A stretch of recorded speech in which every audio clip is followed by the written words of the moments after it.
Okay, so what do you guys remember from last session? Swamp monster. Ooh, we made a new friend. Okay, name all the people you met. Name all the people you met. Hubert. Hubert. Olive. Olive. Bird lady and bird person. They did have names. Maku. Maku, you got right, yep. So can no one name the bird lady? Wasn't that Olive? Or was that That someone was else? the dryad. Was. Oh shit. I did not take good notes. She didn't make the notes. She wasn't important. That's fair. However, Kai did name the most NPCs, so you have DM's inspiration for today. Use it well. Oh, did it? Yeah, you're currently. Did anyone claim the inspiration from the world description yet? Nope. So Bruce also gets DM's inspiration. Yes. I've had that since the 14th of December. I just saw the date. And so nobody noticed, but in the world description, it was just one sentence that said, whoever says they saw this gets DM's inspiration. I was waiting for somebody to do it, but now I'm trying to give it out more Can liberally. you only have one? Can you only have one inspiration at a time? Correct. So, Okay. yeah, I have it marked for your character. There are modules that make you, like, glow and to where you'll never miss it, but just be aware that you have DM's inspiration. It's only going to be for this game. Oh. I like this session. First turn. Yeah, this session. Sorry. Got it. Got it. Yeah, use it first turn if you remember, you remember. So, outside of that, just to give you a quick rundown, you were tasked by bird persons to save their husband or, give him a proper burial. You all chose to rob him as he was being eaten alive, and then a mimic attacked you, and the fungus all shriveled up in fire. But before that, you found a warlock who was sacrificing some random individuals, one of which was a fungi. He didn't make it. There was a dryad. You saved her first. And then there was a roachling, whom you made friends with, Salvatore giving him several rations. And upon saving him, and then, watching this warlock cut his stomach open and use his entrails to create like an ooze-like skeleton about him. It was a horror fest, but you all made it out, and you ensured Alonso that Mr. Milo would be leading the pack, and that should he, be a pussy, he isn't welcome here. And he made sure to ask for more money from your employer. So that would be nice if you get back word, or if you bring back proof of your endeavors, maybe something that were to ensure that you do deserve more money. So, you met Maku, who happened to be the druid of the warden of Gaia. You found the apprentice. His name's Maku. He's in that little hut just directly to the north. And he, after, a little bit of a conversation, he's like, oh yeah, well, I'll help you get down to the bottom of this. You can also use my hut whenever you want, if you need to take a rest. So now you spotted a chest just across the way in a lake of lilies, the swamp water murkily bubbling ominously. You tied a rope around Kai and you pushed him out onto the lily pads. He made like a little Zelda Breath of the Wild pathway straight to the chest, and as he goes to open it, there's a giant swamp monster, and that's where we left off. So everybody can now roll initiative. Ah! Yeah. Ooh.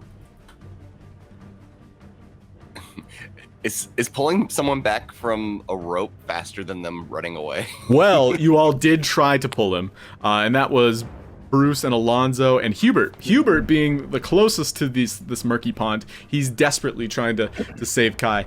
You can tell that he has not forgotten the kindness you all have shown him, so. He's not grappled by the thing yet, right? Because it didn't make any attacks. He's just not pulled back by us because we're weak. Oh no, he started his engulf. That was like his surprise round. So we're going to need a Constitution saving throw. If you scroll up, Kai, you'll be able to see it in chat. You can just click that with your token selected. Oh, whoops. I just did it. Is that the same thing or is that different? Constitution saving throw. I did not see your roll in chat. Did it show up for everybody else? In the... I didn't see it either. Oh no, I see. Oh, I just see you added DM's inspiration. That's it. And then I rolled for initiative. Oh, weird. Okay, let me see if I can... Yeah, I think you have to have your the token chat selected. Yeah, so token selected, scroll up a bit. You'll see engulf.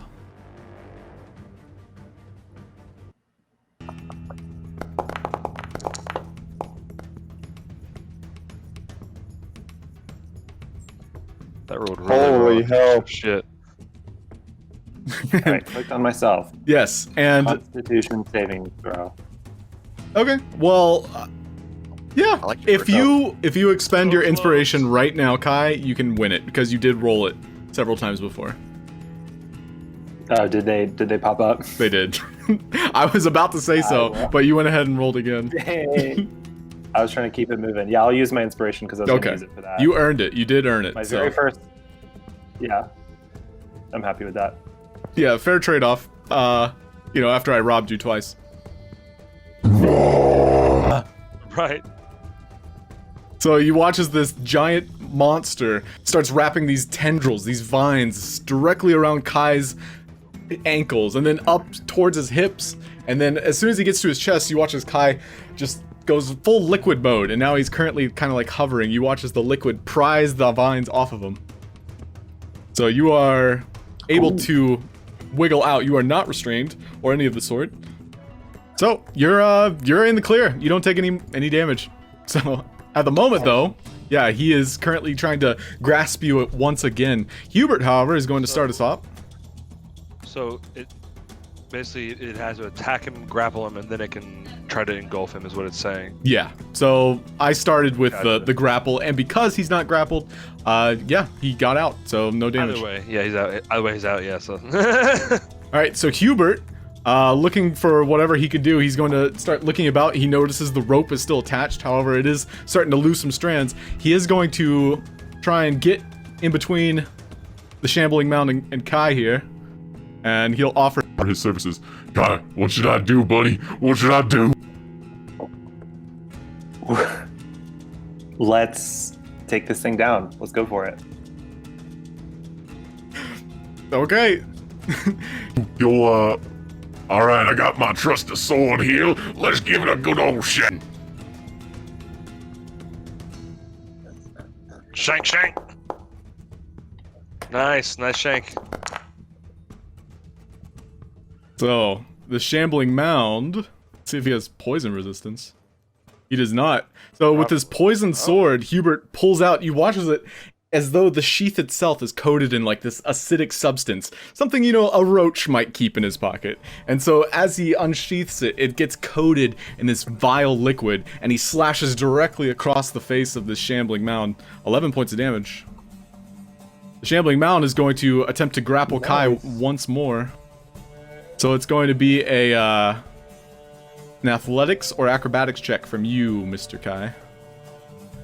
Okay. Ooh. I'm super buff. Damn. See if he can beat that. He tries to wrap himself around you. He does. It's now you are being attempted, like he's attempting to do the same thing, just consume you from above. Go ahead and make that Constitution saving throw once again. Oh. This time, having a conversation with Hubert kind of let your guard down just for a split second, and you watch as these tentacles begin to pull you down. It's almost violently, like whiplash, begins to suck you inside of himself. That's 16 points of bludgeoning damage now. And he's going to begin to go down and into the water. Just his upper half is now sticking up. However, Kai, you can breathe underwater, so that won't be a problem. Laszlo, meanwhile, he is going to, oh no, not my best buddy Kai. And he's going to let loose a crossbow. That's what alchemists do. No! Oh, I missed. Salvatore. Ooh. So I'm assuming the swamp area is difficult terrain? Yes. It's very, like, muddy. Like, you don't have to pull out your feet. So 5 to 10, 15, 20, 25, 30.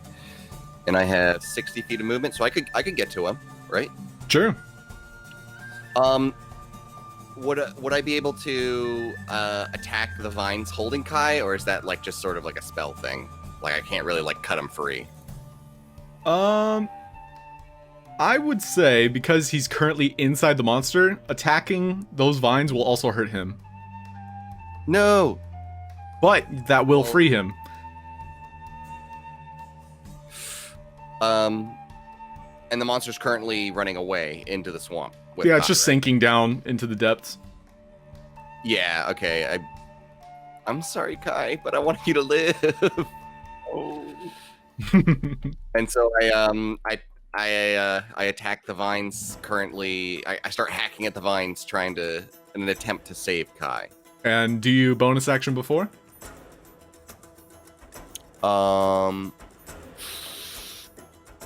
Would the bonus action oh, yes, I do bonus action. Cool. What are you doing? So runic my mangosh and my rapier. Okay, so you're not doing a right? That was my right question. Is, the right is a special. I didn't know that was a bonus action. It is a bonus action to activate it, and then once it is activated and you do not drop your weapon or sheath it, it is active. Okay. Would that hurt Kai more if I attack it? Yes, but if it is fire, and this is me helping you, if it is fire, it is more likely to cut him free. Okay, well, I'll do Rite of Flame. Normal. Ooh, that's a good one, but it hurts me more. And then I'm going to use my rapier. We'll see if it hits. You're attacking at the vines directly. That is unfortunate. You watch as Salvatore withdraws his rapier, and as he does so, his thumb skirts along the side of it, creating this nice blood gash that echoes off of it, and the blood ripples into a flame. Just directly enthused with his own grace and strength, he slashes out against the air, but he doesn't want to hit his friend, and so he misses. Might be. Anything else you'd like to do? I guess I can use my my mangosh, right? Or no, that was my bonus action was active. bonus Right. action. So nope, I'm good. I'm good. Okay, so Milo, he had a spell ready. Let's see what he's preparing to do. I'll do one of these. Oh, I can't. That's touch. I'll do one of these. No, wait, that'll hit everybody. Oh gosh, what should I do? Everybody's close. Okay, here's what I'll do. I'm gonna use a fairy fire, and it's gonna be directly behind the monster. Oh, it might hit Kai, but that's okay. Kai, you're gonna be glowing for a bit. And so it's gonna be a saving throw. Kai, go ahead and make yours too. I believe you have to do it at disadvantage because you're grappled. Oh, Nice. I didn't failed. make it anyways. Yeah, that's okay then. So right now, the shambling mount is coated in this fairy fire, illuminating him very, underneath the water. You can see his entire silhouette glowing, and you have advantage if you choose to attack him. Alonso, it's your turn. Good stuff, Milo.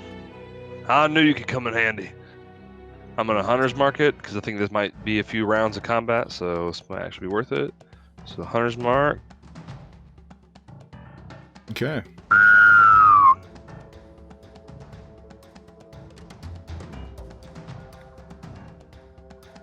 Nice. With advantage. Heck yes. Yeah, we got a crit. Damn. Nice. Where's the? How do I roll the damage on that? It doesn't seem to roll it automatically. So the damage. Nice. Yeah, for whatever reason, it doesn't want to do it on crits. So you'll just want to go into your longbow, in your character sheet, and then just click it manually. Oh, sorry, I forgot push to talk. So it would be the 8 doubled, so 16 plus 4, 20, and then the 4 on the hunter's mark would be doubled as well, because that's dice damage for that attack. So 28. Sure, works for me. Nice.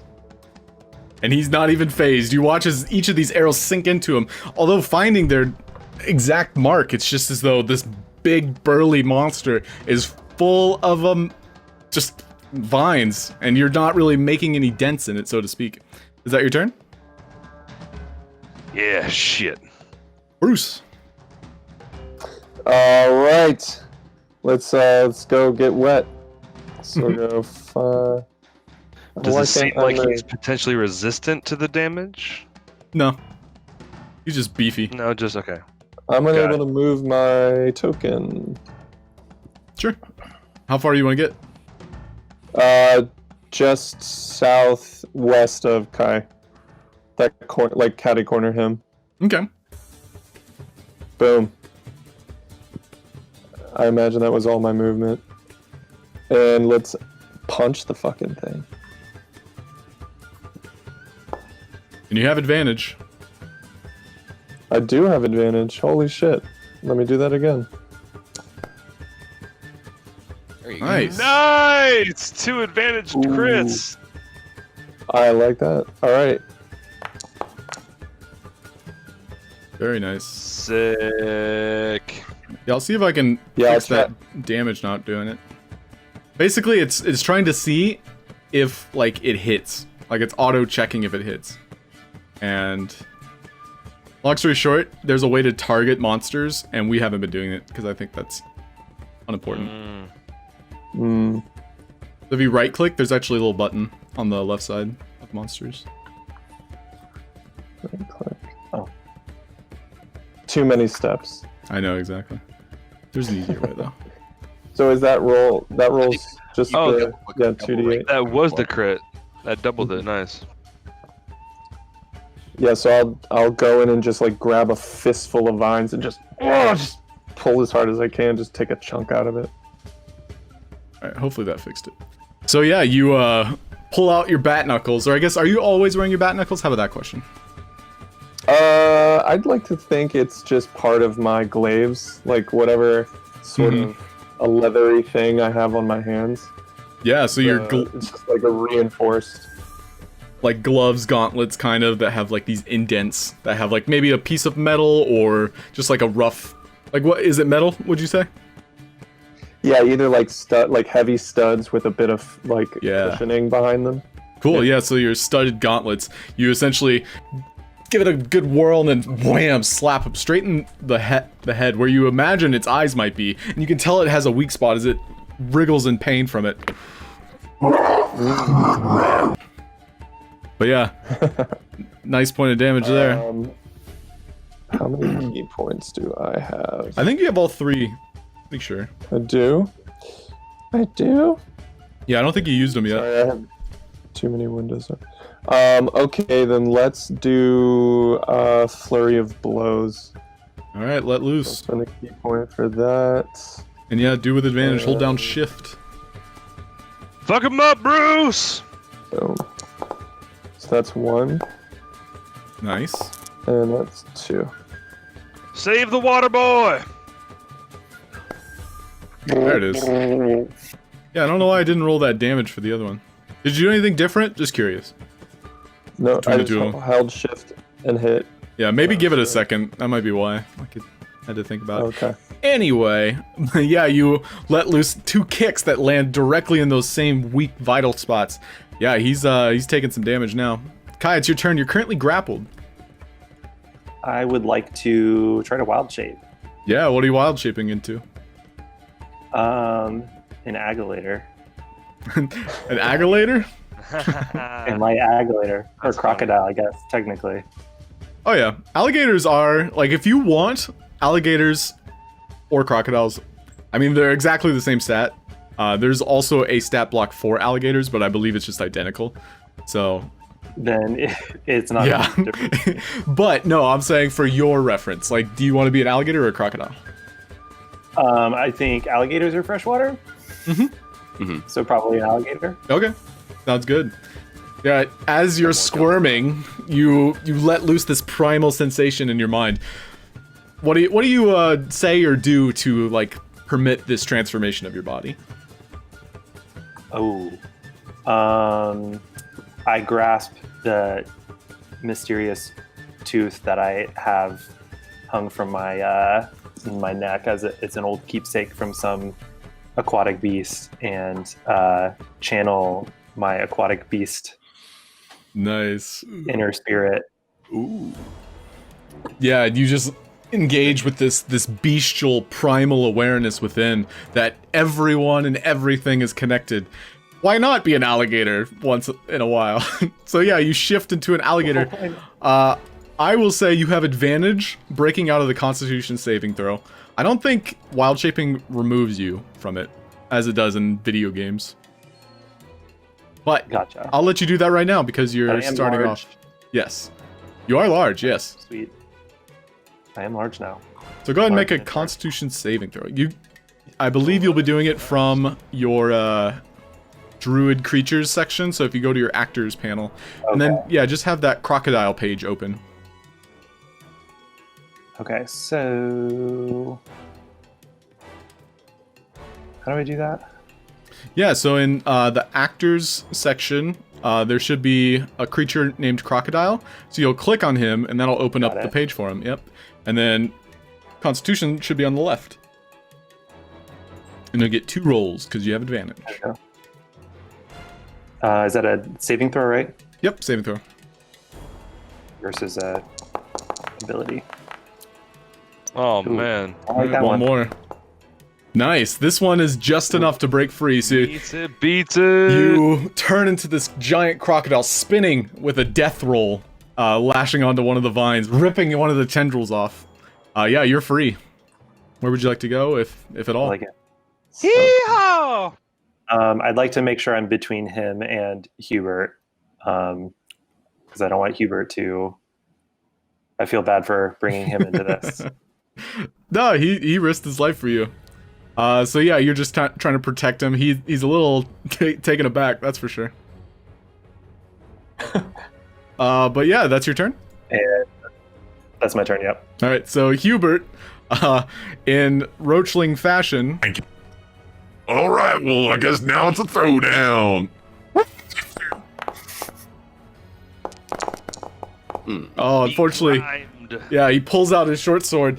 Long story short, like samurai style, he dips it back into his sheath, and then he stabs down on the shambling mound, but it goes straight through this orifice of vines, unfortunately not finding purchase.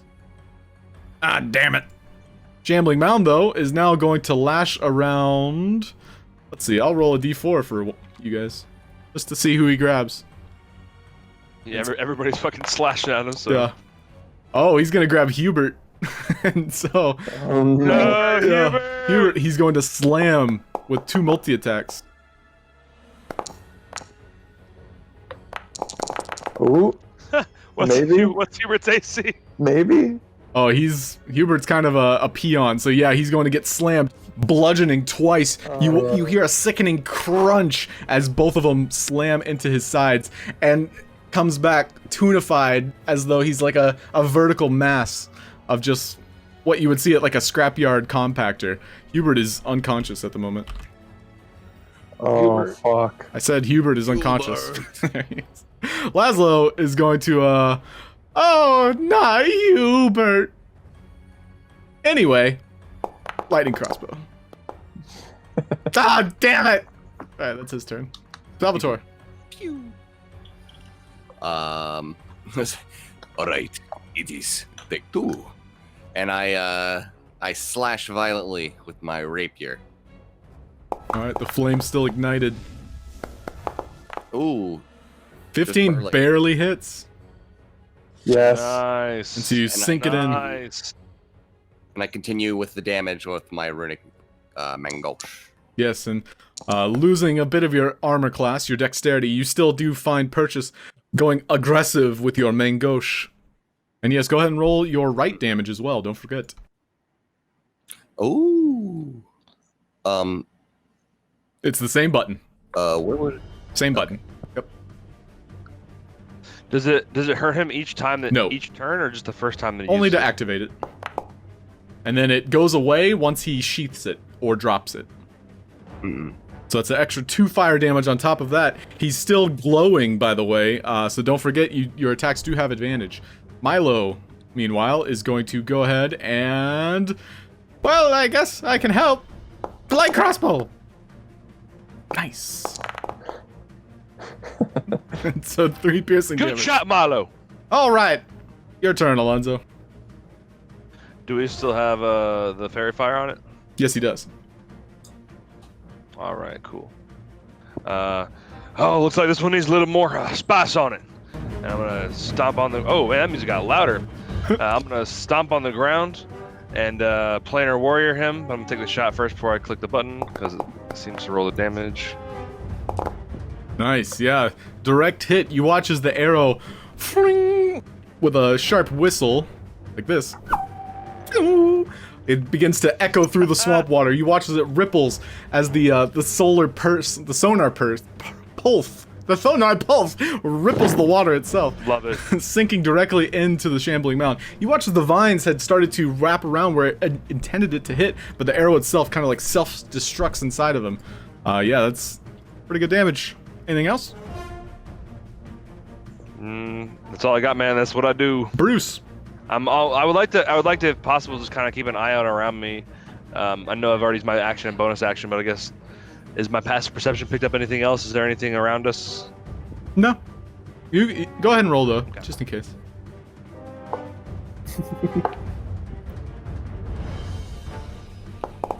Well, thank you for letting me roll.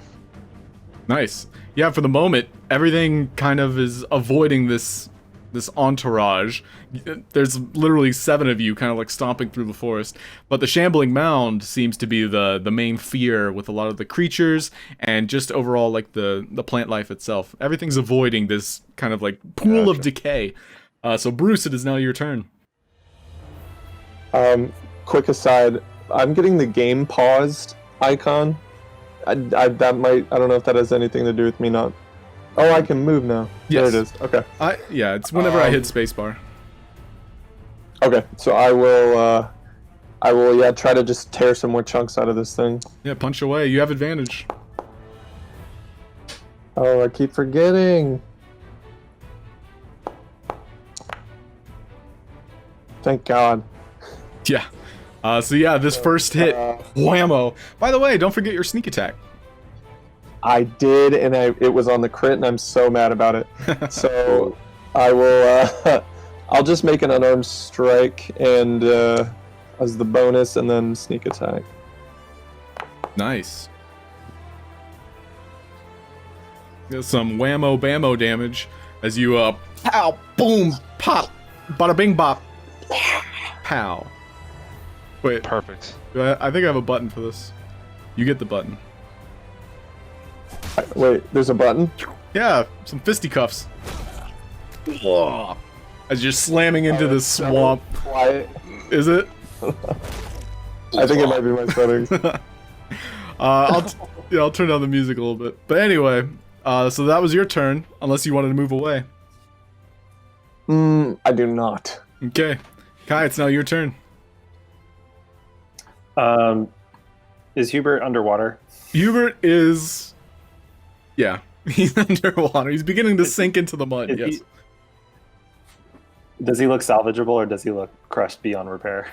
Right now, in the heat of the moment, you are unable to garner that, but go ahead and make a medicine check. Okay. Yeah, this is a freebie. Everybody gets one. As a the alligator. Yeah. One streamer I like, he calls them martial checks. So if anybody ever wants to learn more about your enemy, your surroundings, or just like maybe a tactic, that is called a martial check. And so everybody gets a free one each turn. But you need to be specific. So a medicine check. Yeah, I mean, Hubert looks somewhat salvageable, although he might not live to fight another day. Oh man. He I'm is a gonna- cockroach. I'm gonna avenge his honor and go for attacking the monster instead of saving him at the moment. Okay. I'm going to attempt to bite the beast in front of us here. Let me find my bite attack.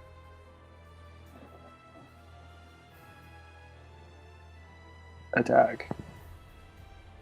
And I get advantage because he is still under fairy fire. Is that right? Yes, he is still currently I do not glowing. see anything. Oh, okay. I thought he rolled and okay. Oh. 13 misses, unfortunately. Okay, I'm going to swim closer to Hubert to assess the situation in the future. Sure, bonus action, like, you can totally prevent him from going under. I'll allow that. Oh yeah, I'll try to do that. Okay. Kind of swim under him and put him on my back and keep him above water. Yeah, you can feel his body is starting to, like, decompose in this water specifically, which, by the way, because you're all in swamp water, make a constitution check. Kai, you don't have to because I think you can breathe water. You'll be fine. You don't have to. And why? I think alligators are pretty good in swamp water. Mm-hmm. This is my home. Yep. Bruce, however, you're going to be taking a big mouthful of acidic swamp water. By the way, Salvatore, still waiting on your roll, too. Alright, so both of you take 5 acid damage as the swamp water kind of like glimpses off of your body. It's kind of like covered in this fungal spores. And while Kai is able to withstand it in his current form, it's as though you all were not prepared of substance of this nature. So the shambling mound is looking at the 3 targets in front of him. Oh no. And he'll be attacking Salvatore with 2 slams. Whammo! Wow. That's 15 points, and then a second one. That looks like it misses, though. Miss. That's 15 bludgeoning damage. I'll go ahead and do that for you. And he's going to begin to sink down into the water below. He is currently dodging kind of like projectiles and such because it's now going through water. So, because the fairy fire, however, that neutralizes that. So, it's just attacking it normal now. And that goes for everybody. Unless you're on top of them. So, Bruce and Salvatore, you might still have advantage. Laszlo, however, is going to take that chance. I got it! I don't got it! So why don't you save the cockroach man? So bad. Alright. It's Salvatore's. Is him sinking into the mud cause me to have a attack of opportunity? No, you guys are currently on top of him. But you still have advantage, as I mentioned. You and Bruce, because you're directly on top of him, you still have advantage. Everybody else, you're kind of like shooting through swamp water. So he's like prone, effectively? This swamp water is pretty deep. But he's covered with fairy fire still. That's the idea. Oh, I see. Okay. Well, I'm gonna continue to slash away with my rapier. F. You, well, I'll again, you have advantage. Oh, fuck yeah! I just forgot. No worries. Unfortunately, that does miss though. That does miss. I know. I guess I'm gonna keep my my Rhotic Mangosh for the the defense bonus. Okay. Right now. So with a miss and a slish and a slash, you watch as Salvatore just cutting at this lily pad, leaving marks, and you watch as the lily pad is beginning to sink down into the water itself. But the shambling mound is untouched. The chest, meanwhile, is racketing, and it's kind of like shaking underneath the water. You can tell it's been submerged several times, but with all this commotion, it might be coming loose. You pull up the main gauche in front of your face to protect your vitals. Milo. Okay, just gonna keep focus on this fairy fire, and bada bing, bada boom. Chill touch. Oh, I hit. And I did full damage. No, that's not full damage. Okay. Alonso, your turn. Oh man, Milo, you really are impressing me just every turn, man. Thanks.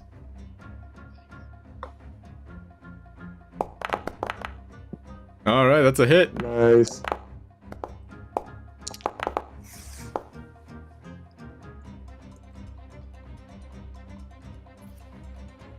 So, Planet Warrior, is that like before you shoot type deal? I'm gonna give it to you this round anyway.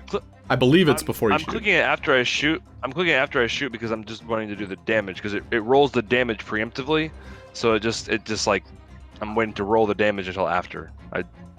Sorry, that doesn't matter. That doesn't matter. But I do want to clarify that yes, because I'm rereading it right now, that it is next time you hit it, you deal that damage, and it becomes force damage. So, right. So you want me to click it beforehand just for your reference? Well, yeah, just because that's how it, it works. I know, but I've always described them as like tapping the ground and then taking the shot, and I literally just clicking it so that the damage comes afterwards if I hit. Oh well, I get it. I'll roll, and we'll just use that damage. I get your logic. I get it. I'm more than happy to do that. That's fine. I just wanted to put the damage afterwards if I hit. But I get what you're saying. I will click it beforehand because that's what it says. Okay. Yeah. I mean, seeing the damage doesn't matter because it'll auto roll for everybody. That's the idea. Like even when people miss their attacks, it still rolls damage. But either way, you did hit, and so your hunter's mark illuminating a nice spot on the shambling mound. You tap your foot and you watch this ripple, this ley line up directly where your shot's about to impact. Fling! And it sinks straight into its gullet. Yeah, that's a lot of damage. Bruce Wayne, your turn. Okay, so he's sinking into the ground. Is the chest still above the water, or is it underwater? The chest is now dipping into the water itself. Okay, I would like to try and grab it and rip it off. Okay. Make an athletics check. You are an athlete. Fuck yeah. Does that give you any improvement for this? Not to strength checks, no. Ooh, strength or dexterity. Very nice. Yeah, so you watch Bruce, with all those weightlifting classes, go over to the chest, deadlift it, and it peels off of this shambling mound's back. You actually do 2 points of slashing damage as you rip it straight off of this monster's back. It is currently in your hands. What would you like to do? Could I do like a little hop to this area over here? Oh shit, wrong tool. Like over there's? Like hop out of the water. Well, just for the sake of the map, like that's all still swampy area. It's still difficult terrain, so to speak. Oh, I just want to get out of this goop. Well, you're still in goop, is what I'm saying. Yeah, where is out of goop? Goop would be this direction, or that direction. Okay, then that direction. Okay, well, with this, It's it's a heavy chest, so are you trying to leap out, Wait, let's see. out and over? yeah, as far as I can get. Alright, this time make your acrobatics check with disadvantage, because you're carrying a chest. That seems to be pretty heavy. There's something in it. Okay, acrobatics. I think this is disadvantage. No, it's not. But that's probably gonna be it. Yeah. Well, with a 10, you kind of like let the momentum of the chest itself carry you, and unfortunately you don't make it yourself. However, the chest is now sitting right here on the edge, about to teeter back into the pool. You are kind of waist deep now. The shambling mountain is going to get an attack of opportunity against you, and he crits. Yep. Because that's what monsters do. However, you do have inspiration, don't forget. To do what? What can I do? DM's inspiration, you can make me reroll anything other than damage, and you can reroll anything other than damage. So, Oh, I thought it was just advantage. nope, DM's inspiration is one reroll. Oh, fuck yeah. Reroll that. Okay. Alright, let's, Daddy wants another crit. Oh, Daddy doesn't get a crit. So worth it. I'm so glad I said something. Shoo. I have to remind you guys of certain mechanics that we don't use very often. So yes, you are now hanging right next to the edge, the chest next to you. That's your turn. Kai, it's now your turn. Can I try to bring Hubert out to the edge, kind of roll him out of the water? That's what I'd like to do. Certainly. So, you watch the shambling mound is now currently distracted with Bruce leaping out of the water with his prized possession. You can get out pretty freely, and I'll say as a bonus action, you're kind of leaving Hubert's body on the shoreline. You can totally make it back and give an attack if you like.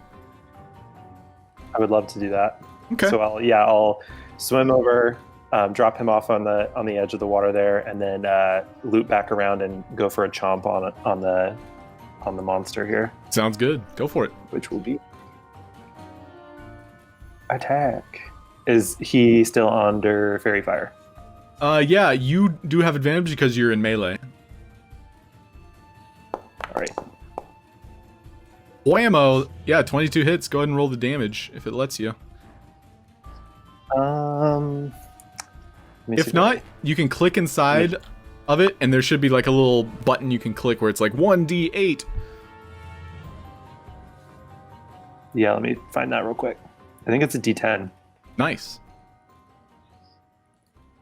All right, crocodile. Oh yeah, just go ahead and type it if it's not working. It does look as though your character imported poorly. So the bite does I think work. it's a D10 plus 2. Oh, Here, did I do it or did you do it? I did There we that. But we can use that damage for brevity. I did it. But yes, your bite as you chomp into this giant husk of a vine tree like man-made mound, you begin to twirl, do the death roll, and yeah, you literally pull off a big chunk of its meaty, viney flesh. The shambling mound, however, now has 2 targets. Let's see who he goes for. He's going to swing at the crocodile in front of him. Good. 19 to hit, 26 to hit. That's yeah, 2d8 plus 4. Ooh. How do we... 26 points of damage. I believe you are no longer a crocodile. Right. So I think that comes out of my croc health and then my health. Is that how that works? Yeah, just for your reference, that token that is right in front of him, that's your druid still, so clicking on him opens up your druid. But your crocodile, you'll use that actor sheet that is in the druid creatures folder in the actors section. Yeah. But you do take, because it was 26 total, the crocodile has 19, so you took 7 points of damage there. Yep. So I can do that for you. Boom, 7. You're starting to bleed out a little bit. However, you note that the shambling mound is now kind of like gurgling underwater, kind of like woozy and about to pass out. Laszlo is going to hit with a crossbow! Damn it! Salvatore, what are you I'm doing? gonna rip that thing out of your hands, Laszlo. Be supportive! All right. All right. 4th time's the charm. I attack with... Oh, I didn't hit the advantage button, but that's really okay. good right there. Yeah, crit works. So, describe to us how you kill the shambling mound. Directly underneath you, starting to sink into the water.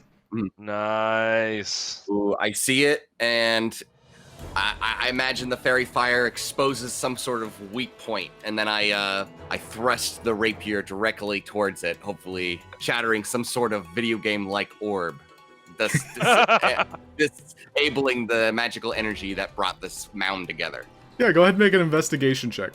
But you watch as he opens his mouth, desperately trying to eat something to regain a little bit of its own life force back. And as it does so, you take the opportunity to sink your rapier straight down its mouth. You do see the heart down in underneath, and you watch as it lets out its last heartbeat. You pierce straight through it, preventing it from existing. Shambling mound crumples into the pieces underwater. You are currently sinking into the mud yourself, though. Ooh, I will use my full movement to get out of the mud. Okay. I do not like the water. And Especially combat? stinky water. Where's our cockroach friend?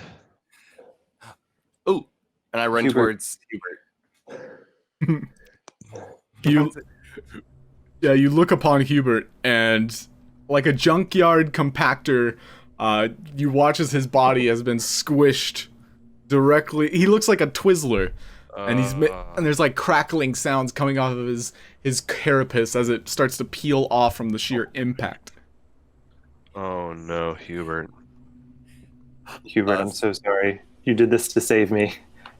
Oh, Salvatore is very upset, and he starts giving him a kitty cat massage, but probably in vain. Yes. I will help you, my friend. Roll for tears. Oh my gosh. Oh, I don't know what's the tears roll. A Charisma? D4. Roll a D4. A D4.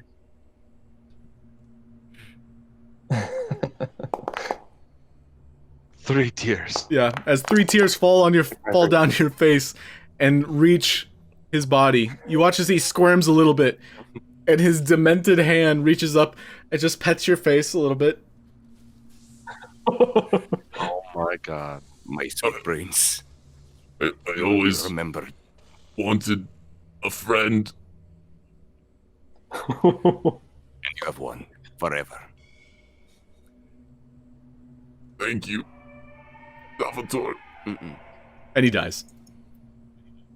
Aww. You watch as the breath leaves his body. I loot his body.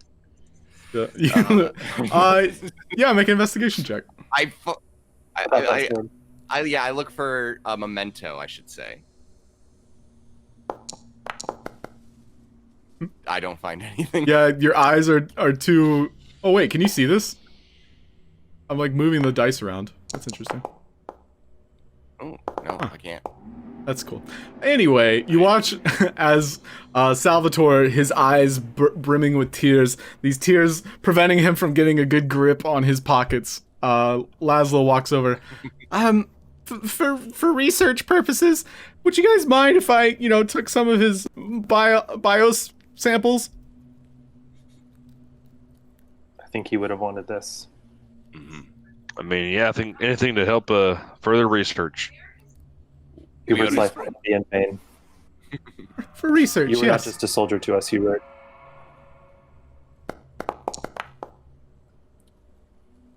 Well, You will now be the experiment subject. Does I anyone got- know the I got you some got? of the acid from his sheath. It's just brimming with toxicity. But overall, I think we should just leave him to the forest. Could you perhaps get from some of this swamp water and figure out maybe some acid we can make ourselves, Laszlo? Well, swamp water, I mean, there's just stuff floating in it. And if you look closely, it seems as though it was the spores. But I could try and loot some of the spores, I guess. And he'll take out a beaker and he'll weigh it on an alembic inside of his alchemical supplies. Let's see what I can do here. Ooh. Tick-tock, motherfucker. Oh, you know what? That's pretty good. I got a good dose of both. We got some cockroach bile and some swamp saliva. Delicious. Fantastic. Yeah, I mean, Hey, nice chest. I Should would make a powerful brew. Yeah, Oh yeah, let's open that up. I'm just watching that whole scene from across the way, like across the water. So yeah, I'll turn to it, just get a good look at it, examine it first before I try to open it. Okay. Yeah, go ahead and make a, it's actually kind of like sealed shut with like a layer of what appears to be like swamp grease and bile. But go ahead and make an athletics check. It's not locked. It's kind of like glued shut with some kind of like material. Okay. Yeah, I just wanted to declare that I'm looking at it before I try to open it. Mm-hmm. So yeah, your group kind of walks over, and you're still struggling. You, without a shadow of a doubt, were able to display your strength as you got it to the shoreline, and now as everybody's watching you, you have My stage adrenaline fright. wore off. Yeah. And so you are unable to pry it open. But after a couple tries, you do get it. It's just a little bit embarrassing. You find 3d6 gems. If you'd like to click that 3d6. Happily. Yeah, you find Good 12 roll. gems worth 50 gold pieces each.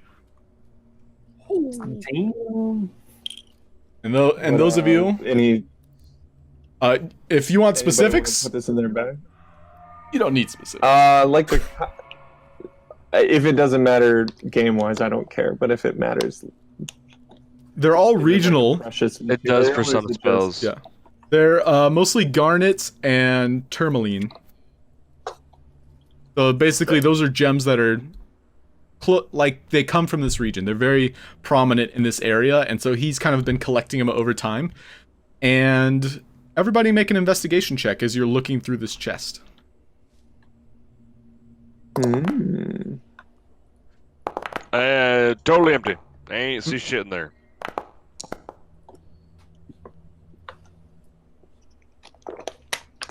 Well, Salvatore, he finds a loose board on the upper inside, kind of like where you found that Gaian seed from before. And he kind of like peels it off, and inside is nothing. Oh my god. Wow. I'm sorry. Love it for- That's just bad luck. I've been having lots of that today. But, Salvatore says, perhaps we should sojourn to the druid's house or the ranger's accommodations. I am quite weary. I could do with the rest as well. I stink. Wait, hold on. What ranger? There's a ranger around here? Or is it the warden? Warden. The warden. So Marco. the warden's home is up where the entrance to like the Gaian tree would be. And as you all look behind you, you note that it's kind of like a treehouse perched on the cliffside. And the person you met was his apprentice. His name was Maku. And Maku has like a little hut directly across from this pond. And it's hidden behind a secret door that you were able to correctly discern was kind of like blending in with the fauna behind it. Flora, I should say. That's right. We invaded Maku's home. Yeah, you broke in. Well, let's go find the warden. Wait, so are we taking a nap or what? Oh, you need one? All right, yeah. I mean, I guess we can set up camp right around here. I mean, this. Oh, excuse me. This swamp monster here seems to be the controller of this dominion, so I don't think anything around here will be coming for at least a little while. We can have an hour of rest for sure. Should we go back and visit our friend? Who? Mako. The guy. Oh. Yeah, he has accommodations for us, I thought the DM said. Well, y'all go and rest. I'll keep an eye out here. I'd like to try to climb up in a tree or on top of a mushroom to get a better shit. look out. Sorry. Ignore all of that. Okay. Shadow boxing. So you look over and you see Maku kind of like opening the door, and he waves over at you. I didn't like his voice after I watched it in the recording, so I'm gonna redo that one. Hey guys, please come on in. I mean, you look like you took a couple blows to the head, and that's not good for your mentality or your conscience. I agree wholeheartedly. We'd be really appreciative if we could just kind of crash here for a little bit. Hey, it's the least I can do. Friends of the forest are friends of mine. Wait, you're friends of the forest, right? Of course. Absolutely. That's what I like to hear. And he pats you each on the back as you make your way inside his little hut, which at this time actually has several bed rolls kind of like lining the floor. He notes that he was kind of expecting you to come back to use his house as like a safe haven. And so yeah, he's got like 4 or 5. He didn't really have enough to make like great beds. You know, it's very impromptu, but there's enough room for 5 people to sleep. That's for sure. Salvatore does so. Okay. I'll try to wring out my cloak from all this shit and patch up my arm. One thing you all note, now that this is the first time you've entered his hut, he has a chest that is currently sitting along a kind of like an altar in the very far back. There's also what appears to be a nice staff that is resting in one of the corners. I ask him about said chest and staff. I mean, those are my personal belongings. Why do you ask? I mean, anybody who would, any good adventurer, when they see a chest, they're curious. And staffs usually have magical properties. But I am just asking, man. I'm not gonna, kill you for it or anything. Quit staring at my While you chest. sleep. Quit staring at my chest. Okay, I appreciate the bet. Here's what he looks like. Oh, he looks nice. Okay, so do your short rest if you're taking a short rest. Up to 5 of you can, so. Yeah, and I'll spend 30 minutes meditating, please. Any particular reason? Short rest. I call from outside. So I get my Hey, key points back. Oh, okay. hey, Maku, you got any spare arrows lying around, buddy? Sorry, friend, no arrows here. You know, I did see a ranger pass through not too long ago. Oh, is that so? Yeah, Which way were they headed? he went up into that treehouse. You know, Kyle's place. All right. I've been avoiding it up till now. Feels kind of haunted, if you ask me. Avoid it. Yeah. Oh, shit. All right, well, hold on. I'll be right back. I'm gonna stealth up, and I'd like to go look at, check it out. Okay. Go to make an investigation This check is as you're interesting looking scoping it. character. Who are you looking at? The bugbear or just the regular bear? That's the guy you're talking to. Disadvantage, and Oh. I mean, the picture and him do not match. Alright. But yeah, I got you. natural 1 stealth. Okay. As you begin to Investigation, you approach, yeah, so you were stealthing up to it. You do hear a lot of rustling in the bushes around the tree fort. But yeah, your investigation, you're able to glimpse that there is someone up in the home itself. But as you approach the tree, the base of this kind of like tree house, there is a mound of what appears to be fungi. And you note that there's 4 tiny little like creature-sized ones. And as you approach, just curious. I would like to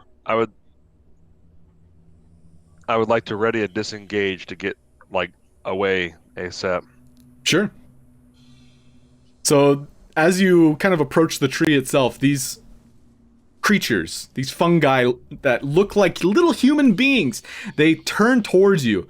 And you can't say that you've seen creatures like these once before, but they begin to shriek. It's like a baby's scream. Go ahead and make a nature check as you try to Oh, fuck, identify I'm them. running. Yeah, I'm running as I identify them. Everybody? No, this is just Alonso. Nature? No, I went up we're by all myself, just still doing the not- ranger thing, scouting. Yep. These are mandrakes. While this is going on, Ooh. Mandrakes. Oh, I'm not boy. gonna meta. I don't even have 5e tools open right now. Oh, there they are. Oh, wow. Okay. Whoa. Don't even joke about that. I fear you guys look up monster tables.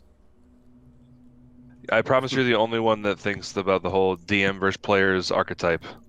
We are not your enemies. You just said it out loud. All right. Yeah, but it's a joke because I don't do that to you because we're your friends. So what do I know about mandrakes?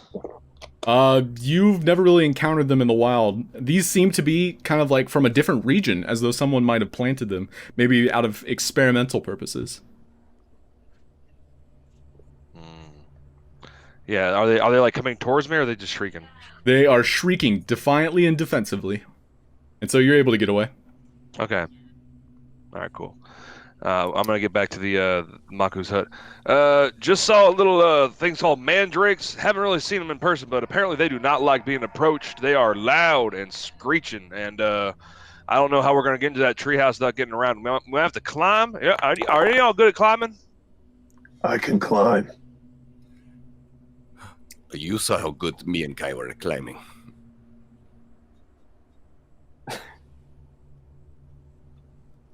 I So- think I have a spell that would allow us to pass without a trace. Ooh. That might be helpful. Okay. Sounds very helpful. For those of you that short rested, All full of tricks. if you'd like to justify one of your downtime activities and kind of describe to us how you're doing it, you are welcome to do so. Ooh.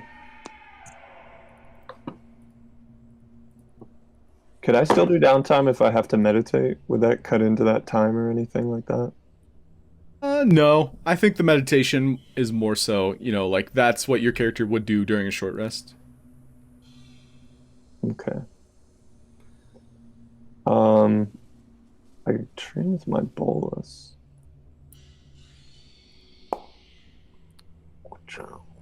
Sick. I try to stretch out, like after all my bruises and stuff, I do some yoga. Okay. Very nice. Get nice and limber. Wow, yeah. So yeah, for the moment, you do have advantage on one acrobatics check because your yoga was so successful. You felt as though a couple of kinks in your back just immediately resolve themselves as you twist and turn as you are doing your everything except downward dog pose. That's the only pose you'll never do. It is a cursed boss. Very good. Yeah, and Laszlo himself, he didn't need to rest, so instead he went out and he explored a bit and tried to pull up one of the fungi he saw, and he was able to get some purple violets. They're fungi that give this spore that kind of puts things to sleep as they approach. And so Laszlo, noting that he would need to... Yes, sir? Sorry, no, I was letting you finish. Sorry. So Laszlo, he puts on like a mask that he has at handy, and he was able to successfully nip them by the bud before they let loose a spore cloud. Nice.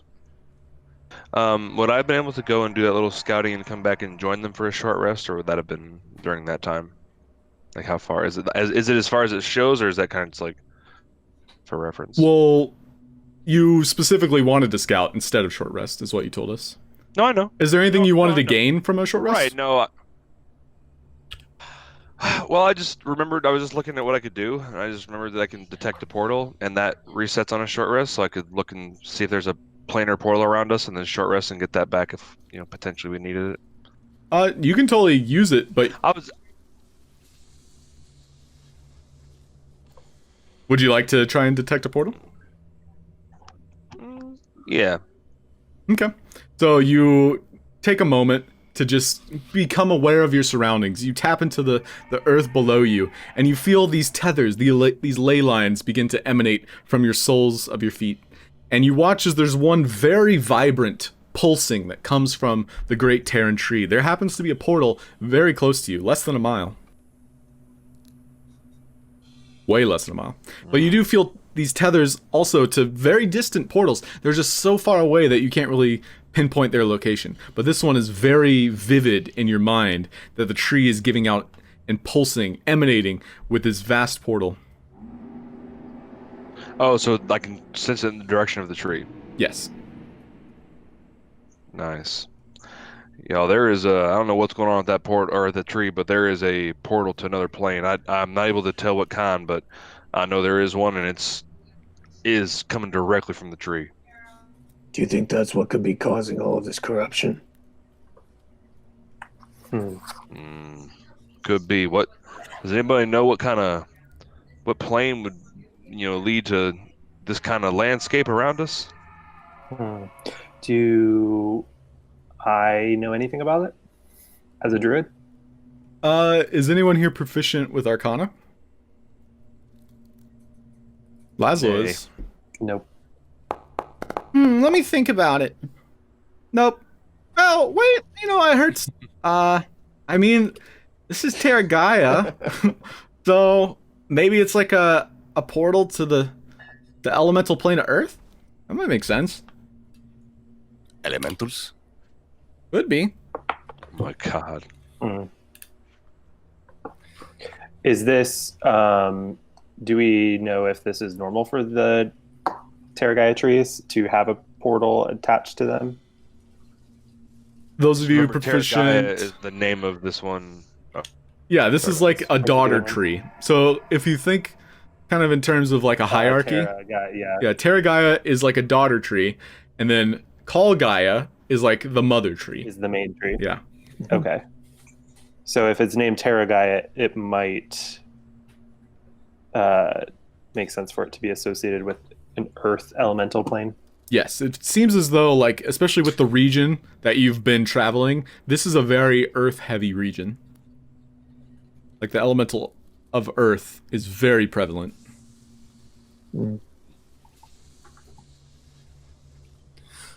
Well, anybody here have experience closing portals? Not me. I'll take that as a no. Nope. Well, this will be fun. So this is when Milo chimes in. Oh. Yeah, well, you know, guys, I don't say I wasn't prepared for this, but I will say I was not prepared for this.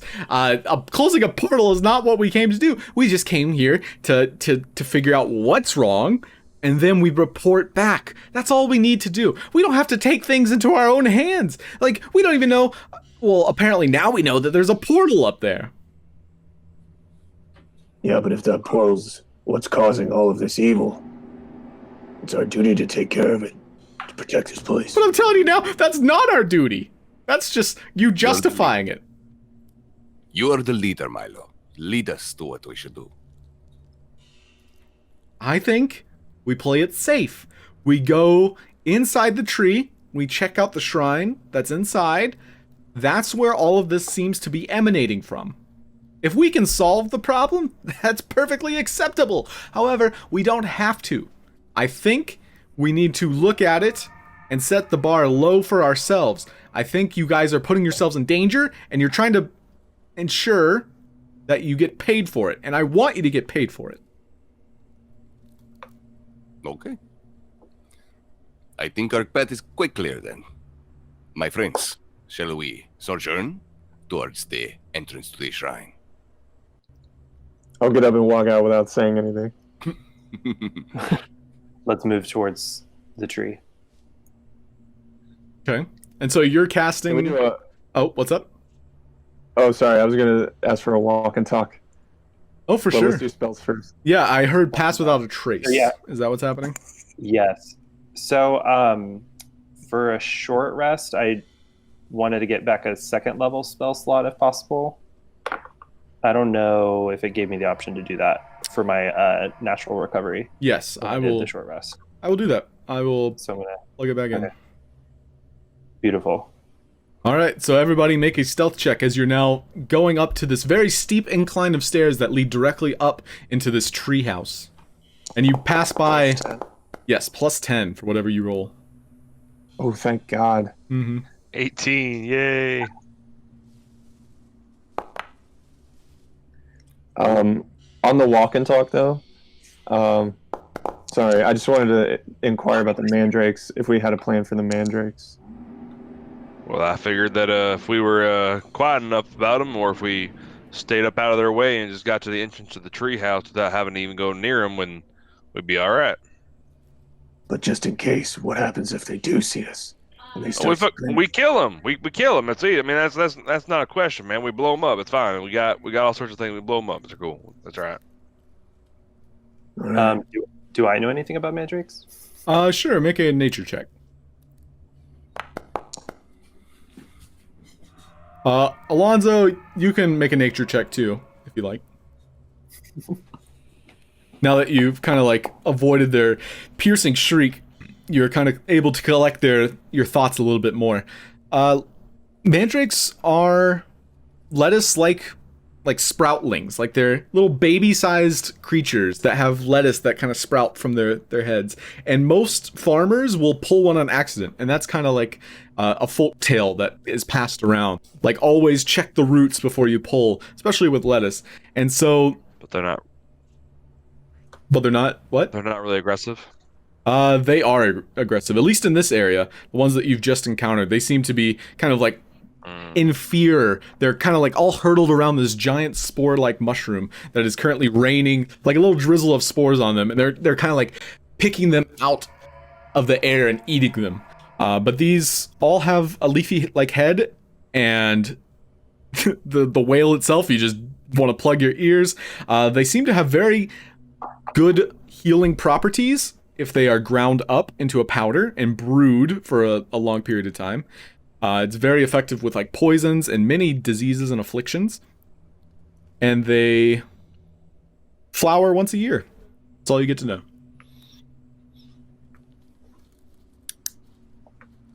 But you do pass by them. You guys are welcome to roam if you like. Go ahead and keep moving.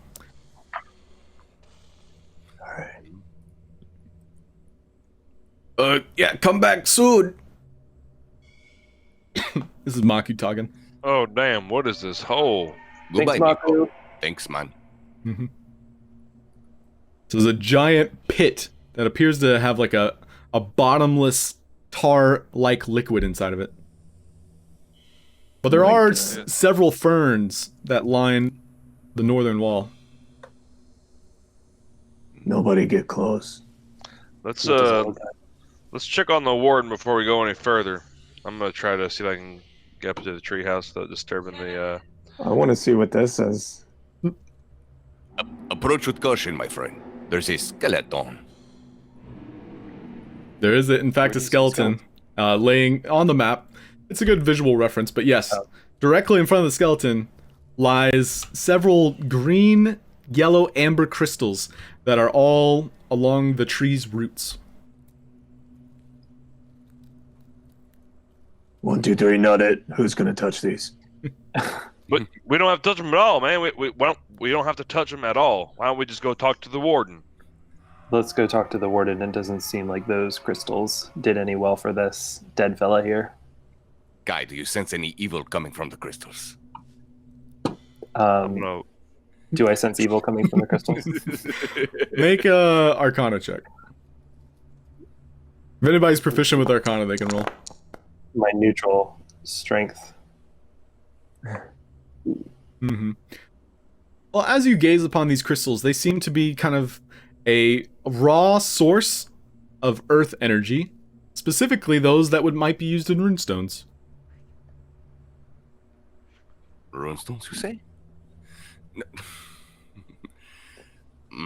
Perhaps we should take note of their location and go see the warden first.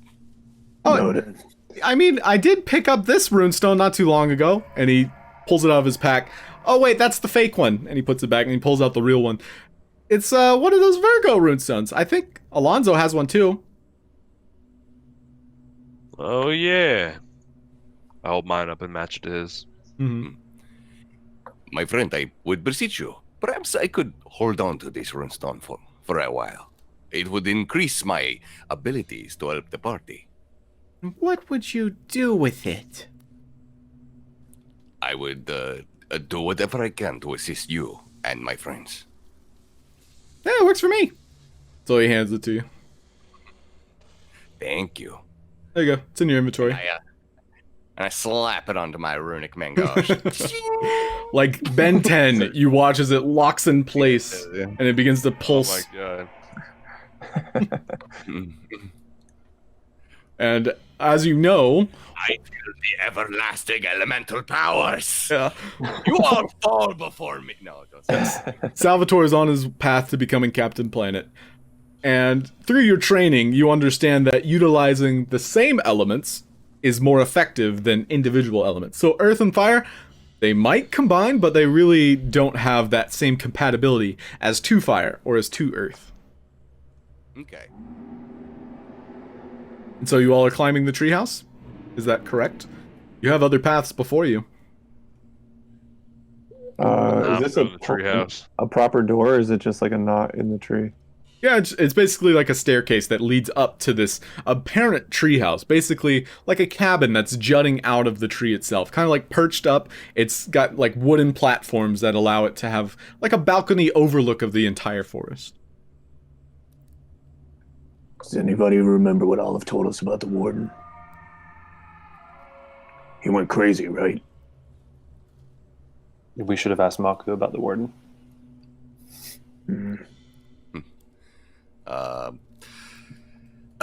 He's not that far away, is he?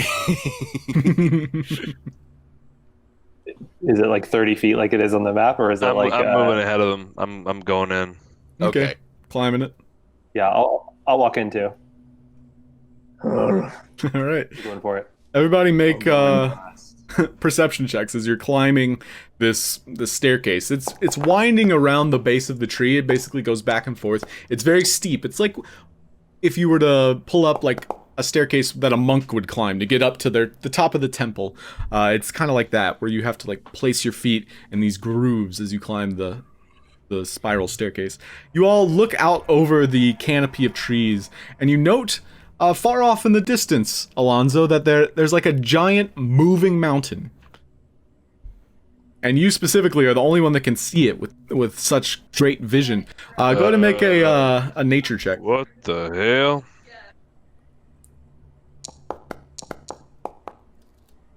You've only heard stories, but that is, well, it's a fable. That might be Jembu? Jimbo. That sounds- Nah, couldn't be. Then who? What is Jumbo? I've not heard this story before. I don't think I have like enough like solid information to share, so I just like keep moving. Yeah, Jembu in itself is kind of like a children's tale. He's, for more or less, because you all didn't really roll well enough to understand it, he's like an avatar of Earth. And so as you climb this treehouse, you eventually make it through. You note that the wood itself has begun to rot and start to peel away. Everybody make a dexterity saving throw as you basically step foot on this first platform that enters into the treehouse, and you're preventing yourself from... Okay. Okay. Hup, hup, ho! Yes. So, Bruce, unfortunately leading the pack, with his sheer athletic ability, has been climbing, surpassing each and every one of you. He's the first one to touch foot, and he waits there patiently as you all catch up to him. And the second that more weight is on top of the balcony, you feel as though the world beneath you has begun to shuffle, and you fall a full 15 feet before catching yourself on a vine. Go ahead and make a athletics check to pull yourself up before it begins to snap. Alonso, meanwhile, you definitely avoid whatever platform was ceasing to support your weight. There was no problem there. Bruce, it takes a good 10 minutes for you to find the proper footing. So 10 minutes go by as your party waits. But your party does go in without you. Nope. Nobody help me in 10 minutes. No, you just watch me for 10 minutes. I would have. You got it. Load a rope. Man, isn't he supposed to be like an athlete or something? I hate you guys. That's fair. That's fair. And so you enter into this treehouse. What would you all like to do? Imagine this map as kind of an interactive area. You all can look at anything and everything and ask questions about it. It's pretty much to scale and what it might look like. However, you do note that there's a figure kind of looking out the opposite end where the opening seems to go, and you can see a canopy of what is silhouetting the giant tree itself. And he's looking I'd out. like to take cover and hide. I'm still maintaining concentration to keep us. Yeah, you all are stealthed shrouded. at the moment. However, there was a loud sound, and frankly, even though there was a loud sound, he might not have noted you because it's like 10 minutes ago. So I'll make a check for him, though.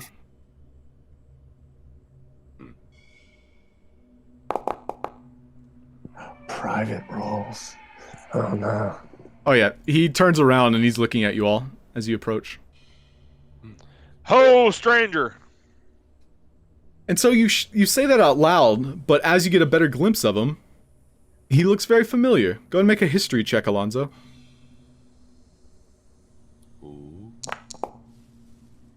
That's none other than Castile. Your old ranger mentor, the one that introduced you to archery and shown you a bit about nature.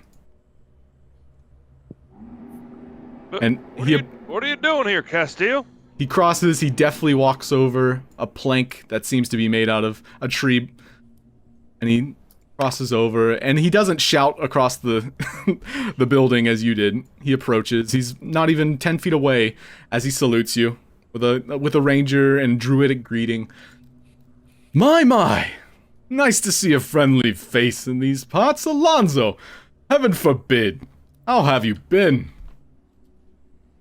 Well, I've been all right. I mean, my dad's kind of sick, and I'm traveling with this here doctor and these other fellas and trying to find a cure for it. I see.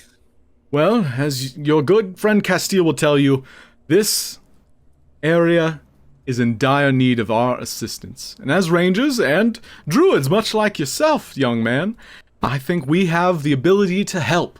And so here I am, looking into doing what I can for our great nation. And Castile, yeah, being a half-elf, his brown hair curled into a ponytail. The ball flows down his back. He has a beautiful elven craft bow, and he has a quiver full of arrows. And yeah, this is the Castile you know and remember. He seems to have the same vigor as you recall. Can Salvatore also insight check? You don't know much about him, but Modifying course. I agree with that wholeheartedly. Castile, do you have any notion as to what would restore balance to this area? well, as far as I can tell, there happens to be, well, some kind of virus inside the tree. And I and a couple of my comrades had come not too long ago, and well, we had gotten separated. And as I continued to track them, they seem to have gone underground, and that's what I'm afraid of. That they followed a rabbit hole they couldn't chase. And so now I'm preparing for my adventure down below. Have you come across the warden? Isn't this supposed to be where he is? I met the warden some time ago. Kyle, he's left trails, and he's left notes. If you look over in his shelf, you might find a couple of his diary entries, but Kyle himself is nowhere to be found. I've noted that there are spores all about us. They seem to be, well, mind-altering, to say the least. And not in the good way, my friend. And how long have you been here? I've been here nigh 2 days now. And what's to say you haven't been altered by them spores yourself? Well, I'm your instructor, your teacher, your trainer. Of course I wouldn't succumb to such trivial magic. I mean, I didn't have any doubts for you before. You definitely seem the same person. I just hearing something like that definitely makes me question. But thank you for alleviating my concerns. Well, of course. Now, if you all are interested, I have scouted a little closer to the tree. There happens to be a giant beetle that has been swarming about the trunk. It rotates in and it goes in between, and well, I believe it's been harvesting whatever has been coming out of the portal. I can't be certain if it's, friend or foe, but there is also a druid who is attending to nature's call. You might recognize him. What's your name, druid? He looks over at Kai. My name is Kai. He's a genasi, much like yourself. His skin is stone. He's very stubborn. I wonder if that's all Earth genasi. That's what they say. I don't personally know any other genasi, do I? You've met only one before, and that was on the airship. The air genasi. Mm-hmm. Her name was Gail. Okay. Gail. So, gentlemen, if you'd like to look about, I will happily meet you. I'm going to go introduce myself to that druid. Hopefully you all might protect me should he attack me, but I assume he is here for the right reasons. This is further into the tree, or up the tree. Just outside of it. He seems to be, looking at the offspring that the tree has been creating, and I think he is deep in trance at the moment. Well, don't go anywhere without us, all right? Let's just all stick together. It's kind of dangerous around here. Right. Okay. Well, for one thing, it seems as though you started trusting me once again. Apparently, I was untrustworthy, and now I am trustworthy. What? No, I never didn't trust you. The spore is just scary, man. So what would you all like to do? Salvatore, sorry? Oh, my new friend, you do not know what we've been through. There has been many deceptions along our path, and we simply are a little jumpy. I apologize for any animosity you might be feeling. He smiles and he gives you a nod. It's to be expected. This world has succumbed to the ill fortunes. Where was the shrine in relation to where we are? The shrine itself is in the That's up by center of the tree. Yeah, you guys are kind of like in the tree house that is positioned at the cliff's face. So basically, you're on a giant cliff, and it has like this valley, and at the end of the valley is the tree itself. So right now you're at the cliff face.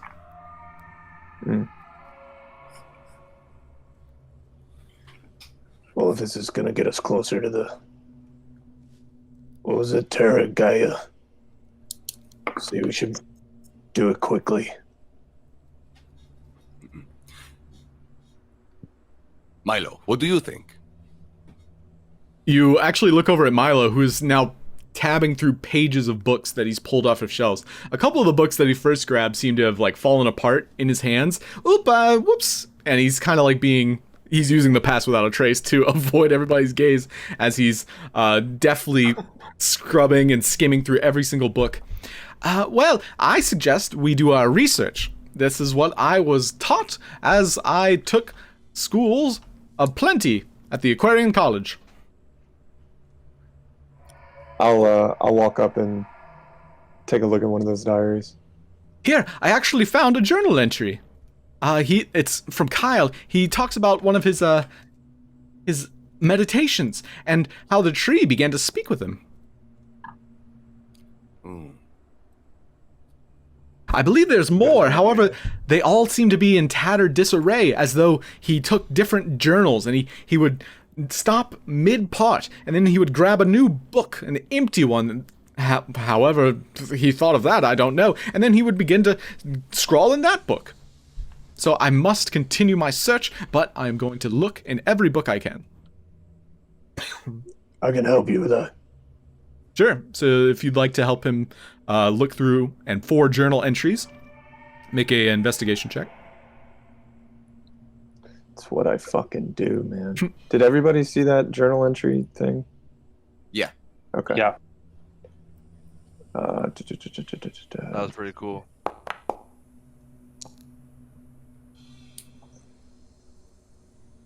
Well, okay. Yeah, you do find another journal entry.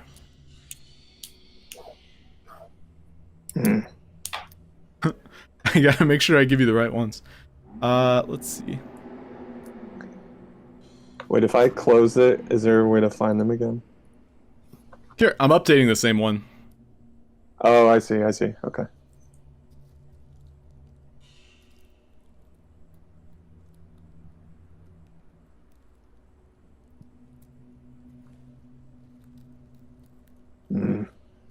I wonder if this guy's salve is any good compared to yours, Salvador.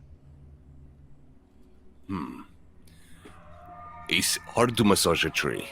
I've tried before. I usually just scratch them.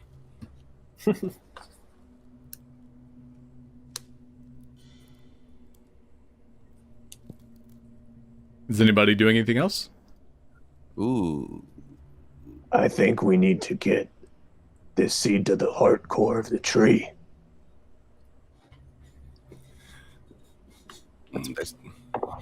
We should definitely head towards the tree and investigate further.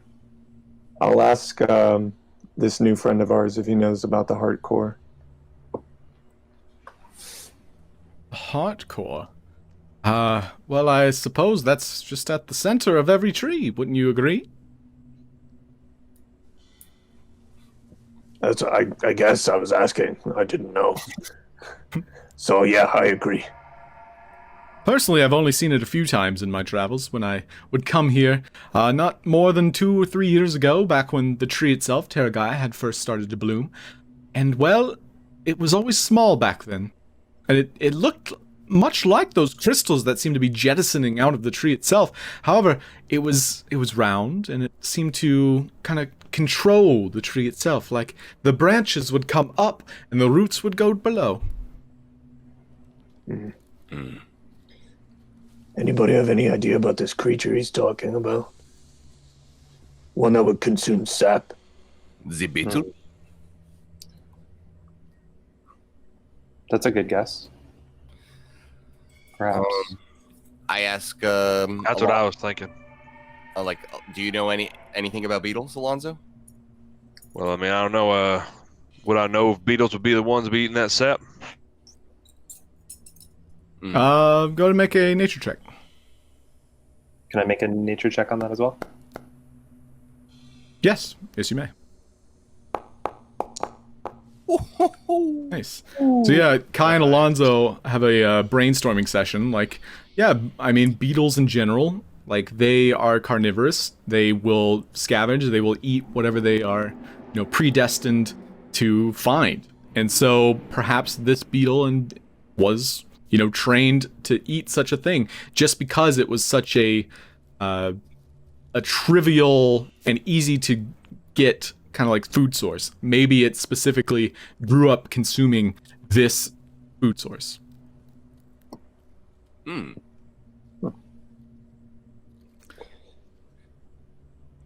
it would seem in any sense that this beetle is harming the tree. However, I do not know if that's really what's the cause of this blight. I imagine if he summoned the creature to do good to the tree, maybe the creature is good-willed.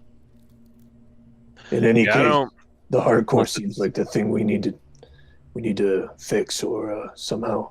I agree. Let's shove it in there, see what happens. All right, our path seems to be clear. Milo, what do you think? He looks up because his face was pretty much implanted in one of the books, and you look at the front of the book, and it says how to train your dragon tree and other magical flora. Well, oh yes, no, that sounds like a good idea. And then his eyes immediately go glued back into the book. He's skimming it at a rapid pace. Can you read and walk at the same time? Well, yeah, of course. And so Castile had already gone ahead. He was intending to meet the Genasi before you all arrived. There's plenty more to do here if you choose to. You are welcome to go on without, researching more, so to speak. I'll make my way into a secluded corner and relieve myself.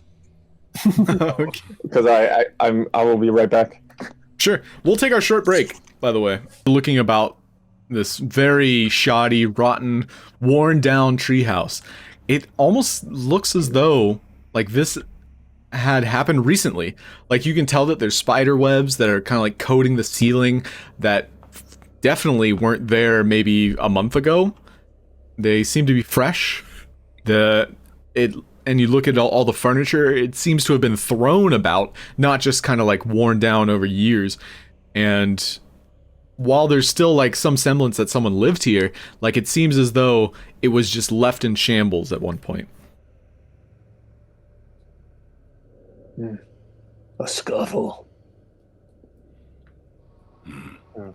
How much time do we want to spend here looking for more information? As little as possible.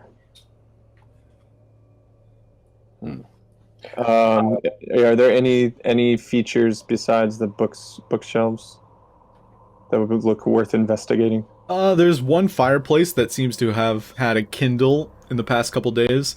There's a couple of corners in the top rafters that have very thick cobwebs. Maybe something's living up there, just at first glance. But overall, like the threshold that goes out and into where the courtyard where this tree actually is, that seems to be kind of like the main foray of this entire home. I'll poke around the fireplace. Sure, make an investigation check. I'm gonna. When he's done with that, I'm gonna cast Detect Magic. Okay. And Laszlo's helping Milo at the moment search through the bookcase, the one individual bookcase.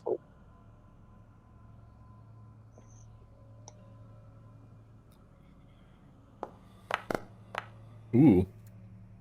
Oh, guys, you might want to look at this that I found. Well, it seems like this diary has a bunch of ripped out pages of like past like memos and memoirs. Here you go. You look through it. Me and Milo already read through it. And Kai's Detect Magic does have a read on several different types of energies. When you're ready for it, I'll tell you. But Bruce, your investigation check, looking into the area where the chimney is, there seems to be like an inner shelf, as though someone would place objects inside of it. And you you grab something. Make a perception check. I grab a perception check. Yeah, grab a perception check. And just with like careful finagling, because it feels fragile. So with your touch as the perception, you carefully pull it out of its holder. It's kind of like a shelf that would be kind of like inserted into the inside, like a stone shelf where you would imagine like a hollowed out rock pretty much on the inside of the chimney. So you pull out this hollowed out rock and it's very fragile, and you in front of you now in your hands there seems to be like a glass pipe and a little baggie full of some kind of herb. Don't smoke that. Do not smoke that. I don't believe in marijuana. Taints the mind. So I guess those beetles are not good. And what day is it? Do we know what day it is? What day of the week? Like what day in relation to the days on this journal is it? Let's see. It's probably the last entry was Scorpio 31st. This seems to be relatively old. Like maybe a couple months, 2 or 3 months. The current date is like Aries the 14th. I'll say that. Well, yeah, it looks like this has been going on for a while, and it looks like it might have started here. From my read-through, I would conclude that yes, this is fungi in spores, and this perhaps is what is going on. I'll take that pipe and I'll tuck it back where I found it. Okay. I'm not interested in it. What were the objects that I noticed with detect magic? With Detect Magic, you note that there was some kind of presence that came through one of the rafters directly above, like from the outside in. And it seems to have like a necrotic influence, and you're getting like a pulsing sensation. And as you do so, make a perception check, Kai. Let's perceive what's going on. So, a little too late, you watch as though like a trap had been set. And all of you turn to watch as Kai like points out that something is falling onto the floor, and it shatters. Little tiny vial shatters onto the floor, and a bubbling mass begins to appear. Everybody go ahead and roll initiative. Oh shit. Take him. Now that's more like it. Boom. Yeah, I'm still not getting any fun sound. How far away is this mass from us? Directly in the center of all of you. Fantastic. Lovely. Perfect. Don't you move away, Salvatore, trying to be cheap. Get back here and take the damage with me.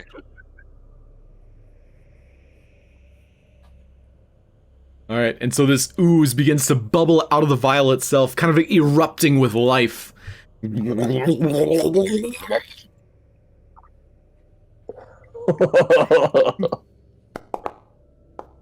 Alright, at the top of the initiative is Alonso. You are currently within grasp of it as it's beginning to bubble. Not it! And I'm gonna disengage and dip out of there. Okay. And I'm gonna try to, let's say I was 10 feet, I'm gonna try to cross this little wood log bridge here. Okay, yeah, shuffling across. It's made to be walked on. You don't have to roll for that now. Yeah. Okay, cool. And it's not even like a... Oh no, I cannot shoot. That was my action disengage. Correct. And it's not even like a deep, kind of like burrowed... Like the platform itself is maybe 5 feet at all. Like it's kind of like not a steep incline. It's kind of like a little mound that you're currently standing on. So no problems there. But you do mark it. Yeah, you already had... Ignore both those rolls. Okay, relax. Oh, that's funny. Bruce, go ahead. The first one didn't cast. The first one didn't cast a spell.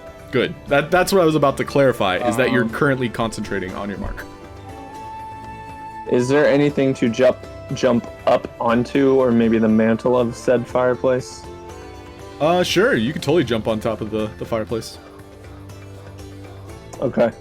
I would like to get up there, just so I'm off the floor. And I want to look around for... Oh my god, how do you kill a jelly thing?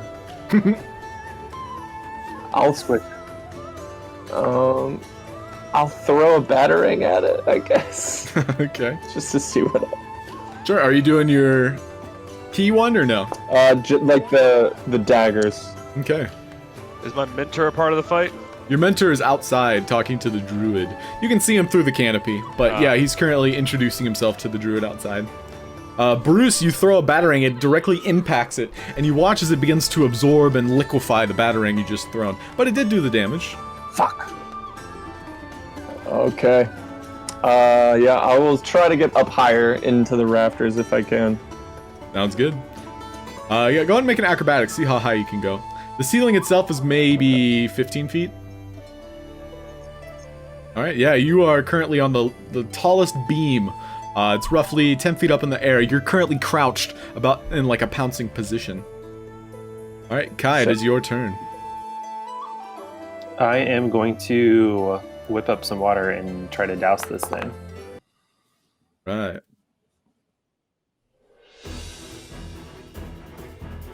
And so you unleash a douse, a full, like, how much water would you say? I'll let you discern how much water you're using. Like, are you going squirt gun style? Like, are you throwing a ball? Like a basketball of just Okay. like solid water. Yeah, no, I like it.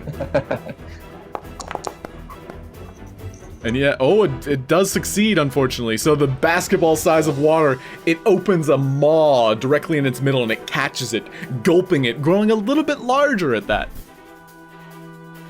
Oh, shit.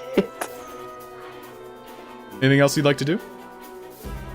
And then can I try to jump over this little ledge here? Or is it, how far is that, would you say? Yeah, it's not a steep drop. So yes, you can totally jump it.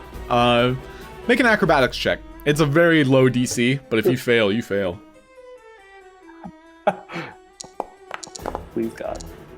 Okay, yeah, no problem. With a quick leap, you're able to bridge that gap. Not a problem. So this ooze is going to lash out at Salvatore. And it's moving incredibly slow. Yeah, slow. As it closes a pseudopod around your ankle, Salvatore. It's going to multi-attack you. So you're able to get out of the way of one, and both pseudopod attacks. Oh my god, they would hit so hard. Yeah.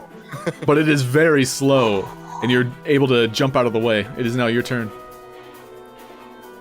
Alright, Ooh, I have my Blood Curse of Binding back? You do. Okay. On a short rest, you get those back. Oh. Ooh. Well, leaves me options.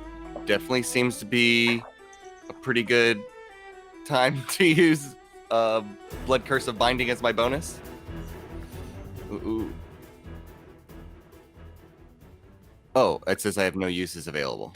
I put it back in, so just tab back to it.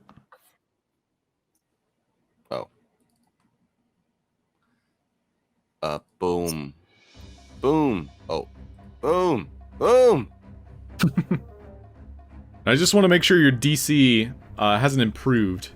It is a strength DC, and this creature doesn't seem to have much strength. Let's see how he fares. You watch as the blood of an ooze, unfortunately, is unaffected. And so, just as a reminder, your blood curse is humanoids and elementals because of your subclass. So, this creature is unaffected.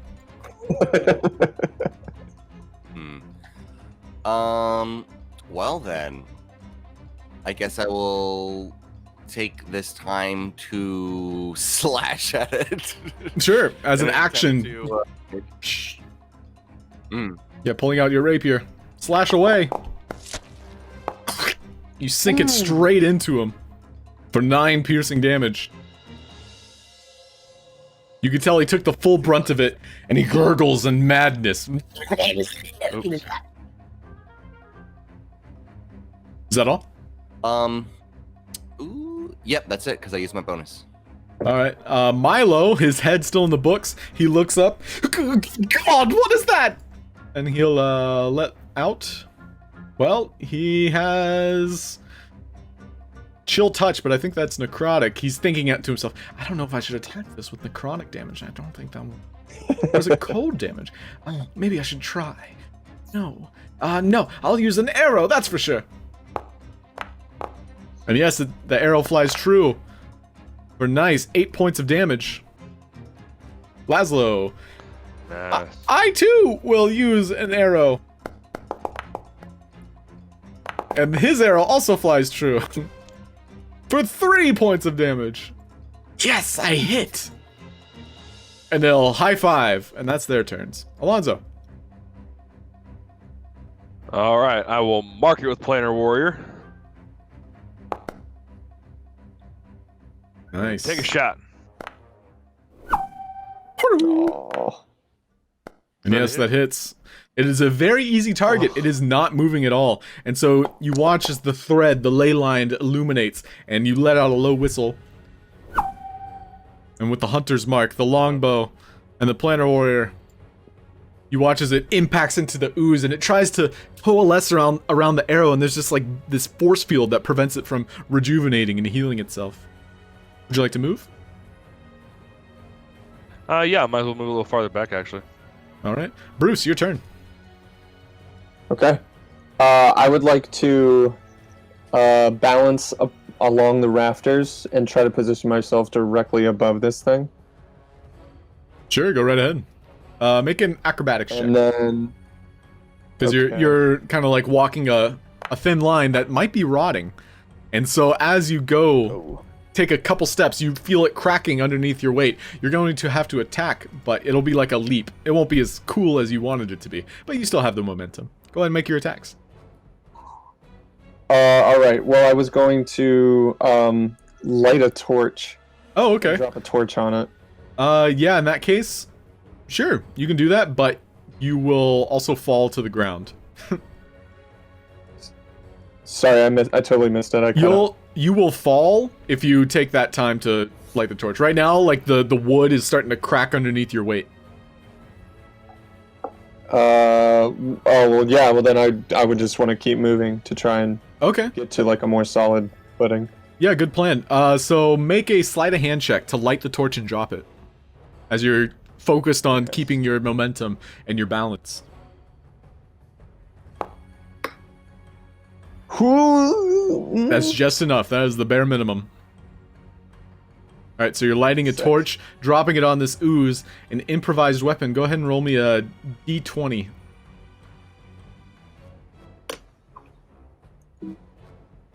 Oh shit, what just happened? Sorry. You're okay. I was typing and my interface went crazy. Yeah, so the torch lands directly on it, or at least in a part of it that seems to be fragile. And the torch burns a light, and it's beginning to torch this shadow ooze as it encompasses it. You watch as the fire isn't exactly snuffed out immediately, but it is taking a little bit of fire damage every turn. Okay. And then I will stay up there. Sounds good. Alright, next up's Kai. All right. Do I see anything I can light on fire? Being inspired by Bruce. Do I see anything that I could light as a makeshift torch? Oh yeah, you can tell that in my in your direct vicinity. Let's look. Yeah, there's tons of splintered wood. You can tell that there's several tree branches that were set aside for a campfire. There's a fireplace right over here that has some wood next to it. Salvatore's standing on some broken debris that looks flammable. There's a lot of flammable items for sure. Okay, I will. I'm just gonna hop back over here then. Do you want me to make another? Yeah, do it. Acrobatics. If it's bad, it's bad. Okay. Why not? You definitely backflip over it in true Zelda style. when the jump is just a little bit longer than a normal jump, so you throw some style points in there. Yeah, exactly. So yeah, I'll take a beam of wood and use my druid craft to try to light the torch and chuck it at the ooze there. Sure, go ahead and make a d20 roll. Just a flat one. So as you pick up like some splintered wood about the size of, a 5 foot tall piece of wood, and you druid craft, you rub your fingers along it, and you watch as the splinter, the direct kind of like, isn't there a word for it? The grain of the wood begins to splinter up towards the end and immediately bursts into a flame. You're close enough to where you could just toss it on top of them like a giant matchstick. It's like throwing a log on the fire. Yep. All right, so you're tossing it on them? Yep, that's the idea. What I'm gonna do. All right, so now the burning damage has multiplied. So you watch as the fire itself is beginning to blossom in this ooze. It's trying to encompass it, and as it swallows the fire, it seems as though it's kind of like bubbling from the inside, as though like it's expanding. And so the ooze itself is going to take 4 damage from Kai's flame, and then also a 4 damage from Bruce's flame. So 5 points of damage. And right now, the only target within range is Salvatore. So he's going to lash out at you again with pseudopod tentacles of ooze. Second one hitting. 20 points of bludgeoning necrotic damage, and it's so slow, you definitely leap out of the way of the first tentacle, but as he begins to creep towards you once again, you're so enamored with your own grace and ability, you allow him to touch you, and that touch, you shrivel in pain, like you look down at your ankle and it's burning at its touch. Now your turn. Salvatore. Okay.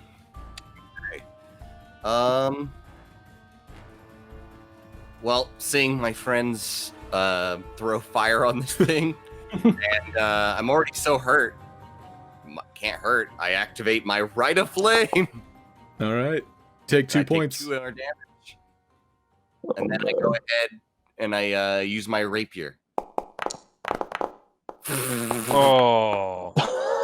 And so man. you stab down at the ground. This target, guys, is actually very easy to hit. 8 is his armor class. And so that does hit 12 piercing damage with an extra 2 on top of it. You watch as the fire builds and builds. Even though he ruptured that bubble where the fire was beginning to expand from inside of it, it seems as though he is added to that flame. Is that your turn, Salvatore? Would you? All right. I already used my bonus, so is this creature so slow that moving away would cause him to attack of opportunity? Would Salvatore know this? Don't know. All right, well, Salvatore would stand his ground because he's a brave feline. That's what he is. All right, sounds good. Milo, seeing the opportunity to add fire to the flame, is going to Crispo. Because he doesn't have any fire spells. 3 piercing. Laszlo will do the same because he also doesn't have any fire spells. Pew pew pew. Ooh. And Laszlo is doing some work. Nice. And you watch as this ooze has taken the brunt of every hit, and it's just about to start evaporating as the bubble is now bursting. It will essentially kill itself in the near future, unless one of you want to savor it. It's now your turn, Alonso.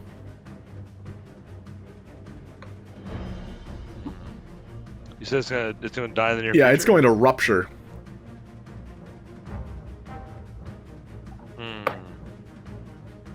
Don't savor it. Wait, does rupture mean it could spray all over me? Yeah, I'm about to say, like, I feel like I want to give Salvatore a chance to get away from it, but its turn is before Salvatore's turn. I mean, I would recognize, like, in combat that it like was acting faster than him. So yeah, I'll just fuck. Yeah, I'll just shoot it. Yeah, I'll just shoot it. I wouldn't have been thinking too fast in combat. I was been like, fuck, just kill it. Okay.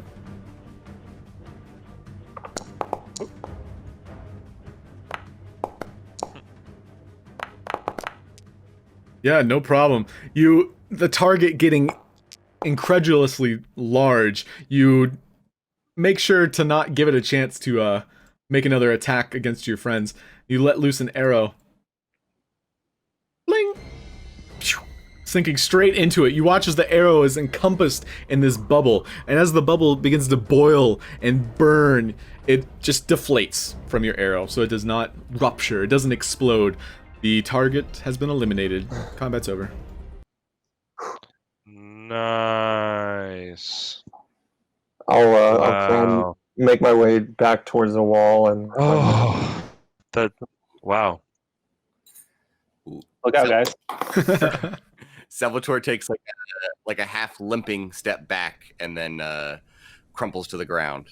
Not just like sort of like falls on his butt and just starts licking his wounds. Man, that was fucking intense. What was that thing? Where did that come from? Came from I'd like to just. above us. Yeah, I'd like to try to get as close a look as I can without touching it. So as you approach it, you can tell that this is a creature not from this plane of existence. This seems to maybe come from... This is specific to you being a planner warrior. Make a Arcana check, even though you're not proficient with it. Yeah, this is Nice. maybe from like the elemental plane of ooze. There's also a chance that it had some Shadowfell kind of like imbuements. Like it's been enhanced in some way. So it came from the ooze elemental plane, dropped through the Shadowfell, came out here. Got it. All right. So like that. Is this what we think is corrupting Terra Gaia? I mean, this could just be a byproduct. I don't know if this itself is corrupting it. Right, something similar, perhaps. Guy, you said you saw something before this thing dropped from the sky? Or you made an indication that there was? I noticed it just as it was falling from the ceiling. Do we see anything else up there? Make a perception check.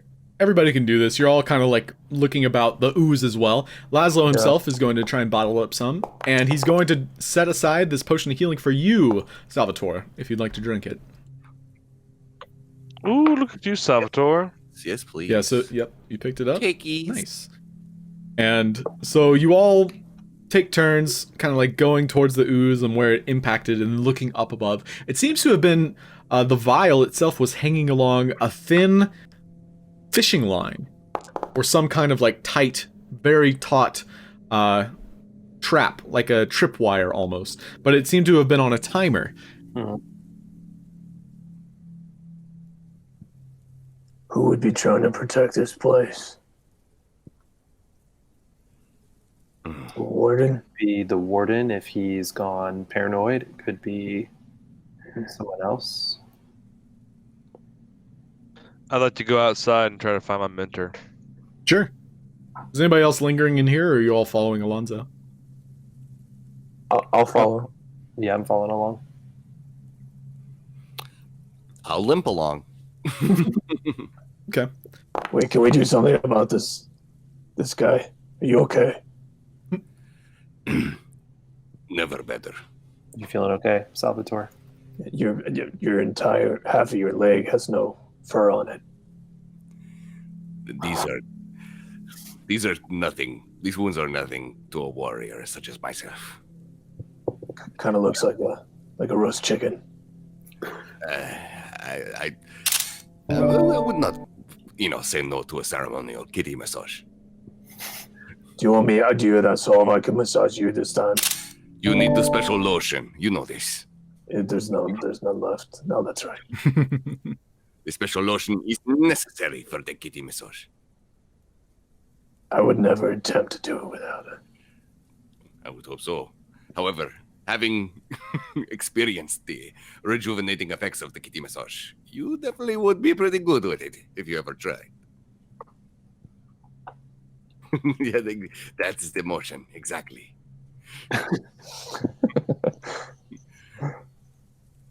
All right, enough horsing around. No more horsing? Let's get on with it. sidebar, I also have an extra potion if you want to. Uh, You want to use one of those right now? I'm not gonna say no. I mean, this thing was tough, but I don't know if it's a boss fight. Yeah. I'll offer mine to you if you want to use it. Did he leave out north or You went north. south? North. Just give me a minute. I'm setting things Okay. up. That's all. Oh yeah, man. Just curious. Yeah, it's 2d4 plus 2 if you want to use it. Ooh, thank you. Hell yeah.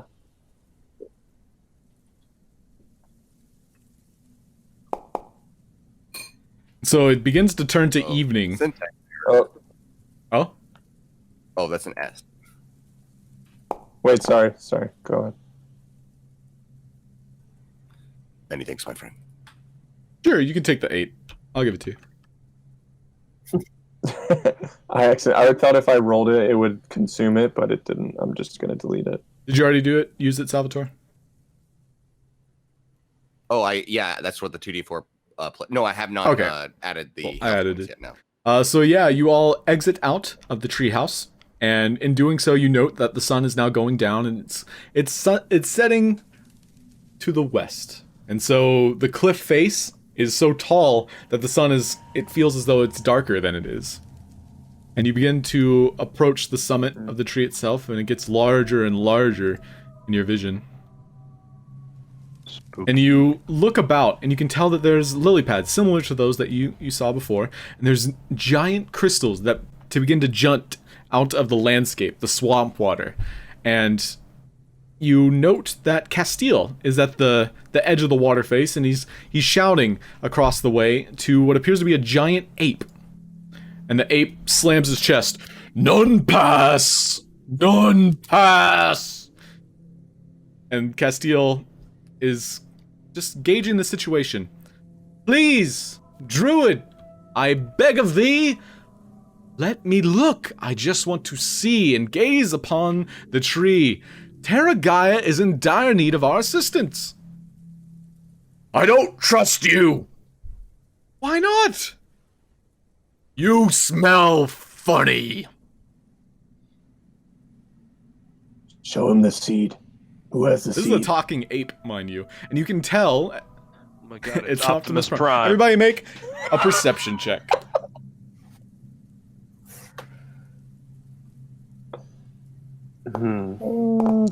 Is anybody familiar with Beast Wars? Anybody? Oh yeah. That shit. Wars. Oh, okay. Wow. Wasn't sure. Oh, I'm a fan.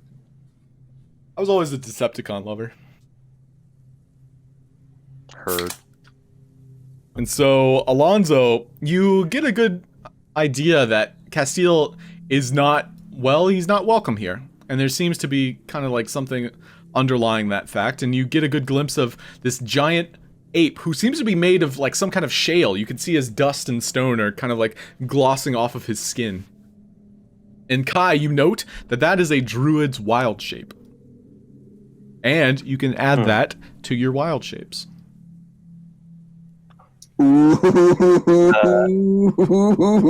Yeah, I even have I'm gonna look at Bruce. Rock monkey. monkey. I'm gonna look at Bruce. I'm gonna say I'm gonna kind of go over with him. I need you to back me up. This is kind of gonna be hard for me. So please just go with me. I've seen you be a little rough, so I know you can do it. And I'm gonna walk up to Castile and I'm gonna grab him by the back of the hair. I'm gonna pull him down towards him and say, "What did you do? Why is a druid not trusting you?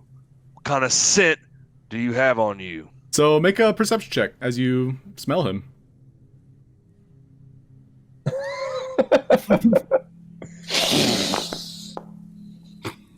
Dang it. Back him up, Bruce. So I'm more for the Yeah. intimidation. the rest of you, your perception kind of lies around this figure that seems to be encompassing the tree trunk. It seems to be like a horned beetle that is crawling in and out of orifices of the tree that it seemed to have created on its own merit. And Castile, however, you get a good scent of him. As you pull his hair back, he's taken aback by it. He seems to have trusted you with his back to you, and so you get a good scent of him. He smells of the forest, but it's more tainted with like fungi, and there's like a small inclination of sulfur. I'm gonna reload real quick. One sec.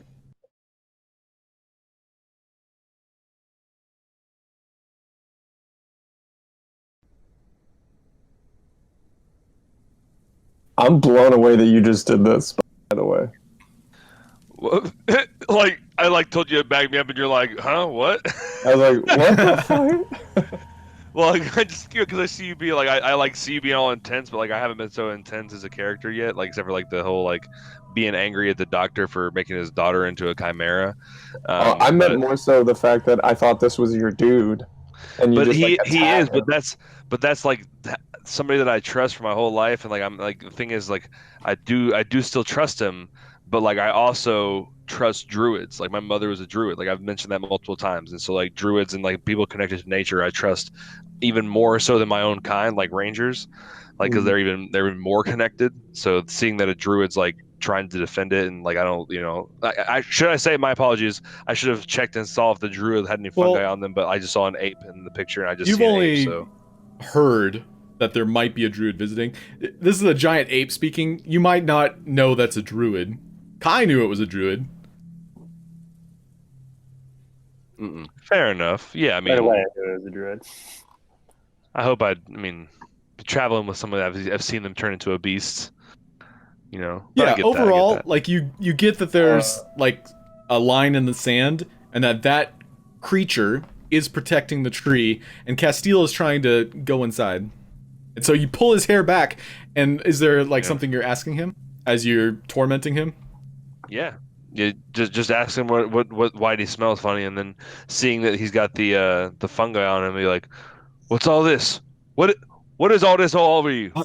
Look, I've been traveling, and maybe I brought something I shouldn't have to this area. And, well, I'm trying to right that, Alonso. And he pulls his hair out of your hand. Or at least he'll try to. Ooh, how strong are you, Alonso? Strength saving throw. No, I'm not trying Okay, to so you let him go? I just let go. Thank you. We can all talk about this, please. And, Barack, if you wouldn't mind, I'd like to have a conversation. Please don't throw those boulders at me again. And you see the ape, and he has like several mounds of boulders, and he's been chucking them kind of like at or around Castile, and he's been dodging them this whole time.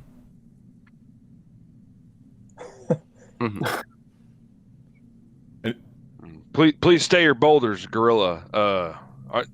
What are you exactly? Are you the warden? Whoever is trying to talk to him, we'll just say Bruce and Alonso make persuasion checks.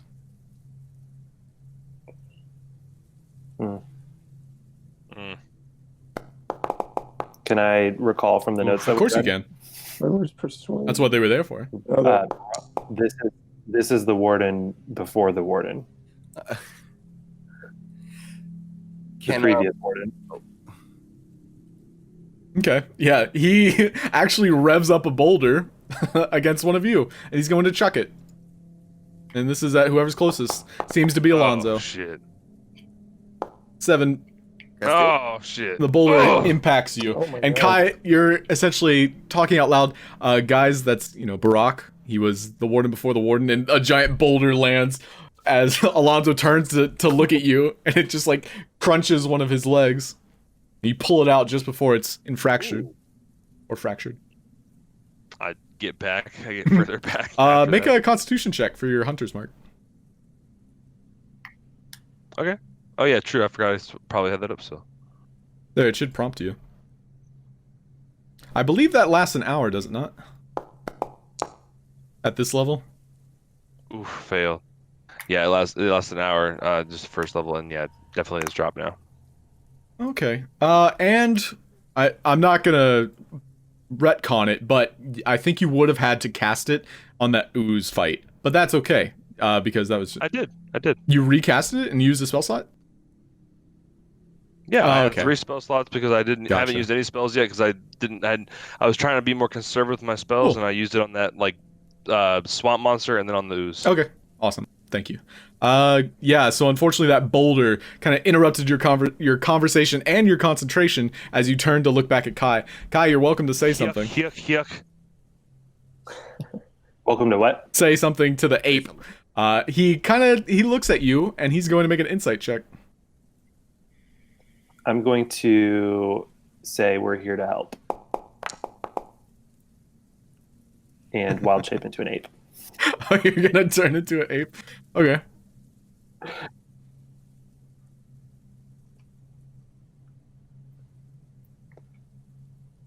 So as you turn into an ape, and he does look across the way and notices this.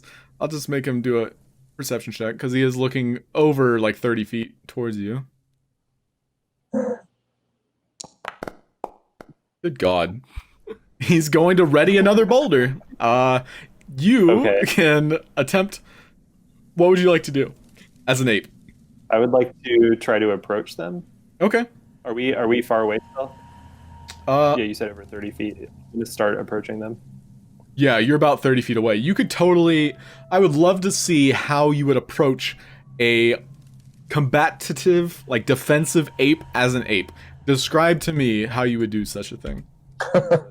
I'd like to charge across the lily pads and try to grapple with him.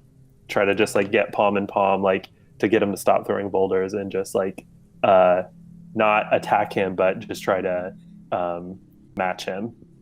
Okay. Grapple. Yeah, sure. Make a athletics check as you do your full movement, getting up and in his face. And you can use the ape stat block, which I believe I've assigned for you. And I wanted to make this macro to where it would turn you into an ape. Just changing that real quick.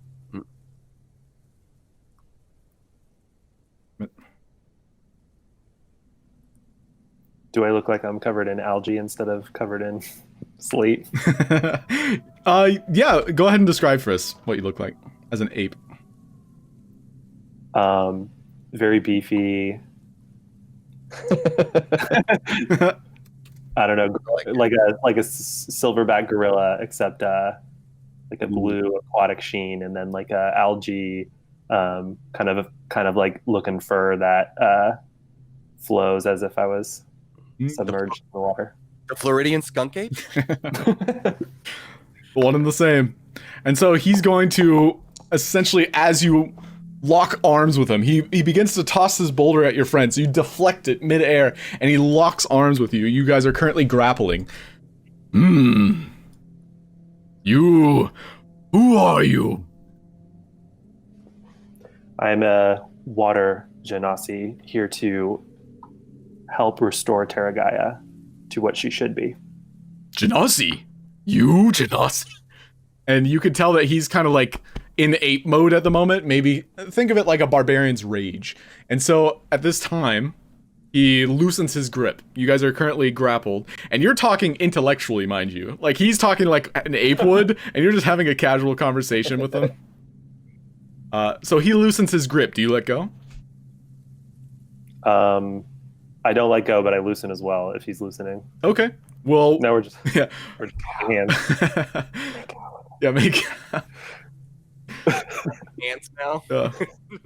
It's I'll let go. Yeah, I'll let okay. go. With your fingers still intertwined, you let go as you watch as his shape begins to deform back into a humanoid-like shapes. This is what he looks like. Aw, he's cute. Not too bad. Genasi, my name is Barack Orama. Oh my God.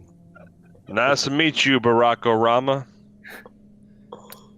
It's a pleasure to meet you. Hello. Does this appear to be the... You did not. What? I'm just recommending Barack Obama. Yeah. I am here to right the wrongs that my pupil has done upon this great tree. What did he do? I planted her seed not more than 5 years ago, and I leave her in his hands. And what do I come back to? I look and there's corruption. In these crystals, they emanate pure necrotic energy. They're spores I've never seen before. And inside, it is disgusting. I can't even look upon it. There's some creature that willfully enters some decrepit portal that wasn't there before. What do you think now, Milo? Should we close this portal or not? So Milo himself, he's actually looking about. He knows that you all are protecting him, so he's kind of like analyzing the roots, a lot of the fungi, the flora. He looks at some of the critters that are like scurrying about. There seems to be like these mutated crabs and squirrels that are kind of like feasting on the fungi itself. He walks up to some of the crystals. He taps some, chunks some, puts them in a small beaker. He puts it in his pocket. Sorry. What, Bruce? Excuse me? What? You heard the man. There's a creature crawling in and out of the portal. I feel like this is definitely something we should take care of. Well, I mentioned it before. I think I should handle the report, the scouting. If you guys want to risk your lives to do something we were not assigned to do, that is on you. Again, you did ask me to verify with our patron about more pay. If you bring him some proof of any kind, maybe he'll pay you. What do you think that's worth? If we fix the entire region? I think Oh, I think we could bargain for quite a bit. And here's the deal. I mean, how much of this, this sickness might be tied to this, right? The sickness going through the region, Laszlo? It's Milo. The sickness that's going through the region, I assume it starts here. And well, it seems to be going through the roots. And who knows how far those roots spread? He's beginning to like ponder and think out loud. Roots spread that far. And maybe like it's only a matter of time before it outgrows its own area. And then maybe it'll produce its own offspring. And if it produces its own offspring, then its reach will grow. And that means that more areas will be corrupted. Barack, where do you think your pupil might be now? And do you think there's any way to completely undo what he did? First of all, I don't know why you guys are here. If you can tell me a little bit more about why you're standing on my turf. The real question is, what did you change from Russian to country? I was thinking the same thing. I would let Kai explain that. We have been charged with investigating the Terra Gaia to see what exactly has become of her. And now that we are here, I don't know if I speak for the group, but I myself do not plan on leaving until we can help restore balance to this area and hopefully save Terra Gaia. We will bring justice to the tree. Well, them's fighting words, I suppose. And he watches, he brushes off his shoulder, and there's some dirt that kind of like began to emanate. And he has this aura, and as you look about him, he seems to be like covered in a perpetual state of soot. And like slate and dirt seems to fall from his hood pockets, as well as like there's like a dust that seems to coalesce around his feet. Kind of like that kid from Charlie Brown. Dustbin? Yeah. No, Pigpen. Pigpen. Dustin would be a great name for him, though, if his name is Dustin. That would make sense. So you look over at Barack, and his head keeps darting towards that beetle. I suppose I could handle the beetle if you all wanted to look inside. Apparently it is very protective, territorial even, and as soon as I get close, he begins to charge, and so I must mislead him and distract him in order to escape. I've tried to look in through several of the pores of the tree. Those seem to be good ways of sneaking in, should you want to get a stealthier look. However, the beetle, I would need to distract for you. I'd like to show him the seed that we have and ask, how could we best put this to use? An actual seed you present to Barack.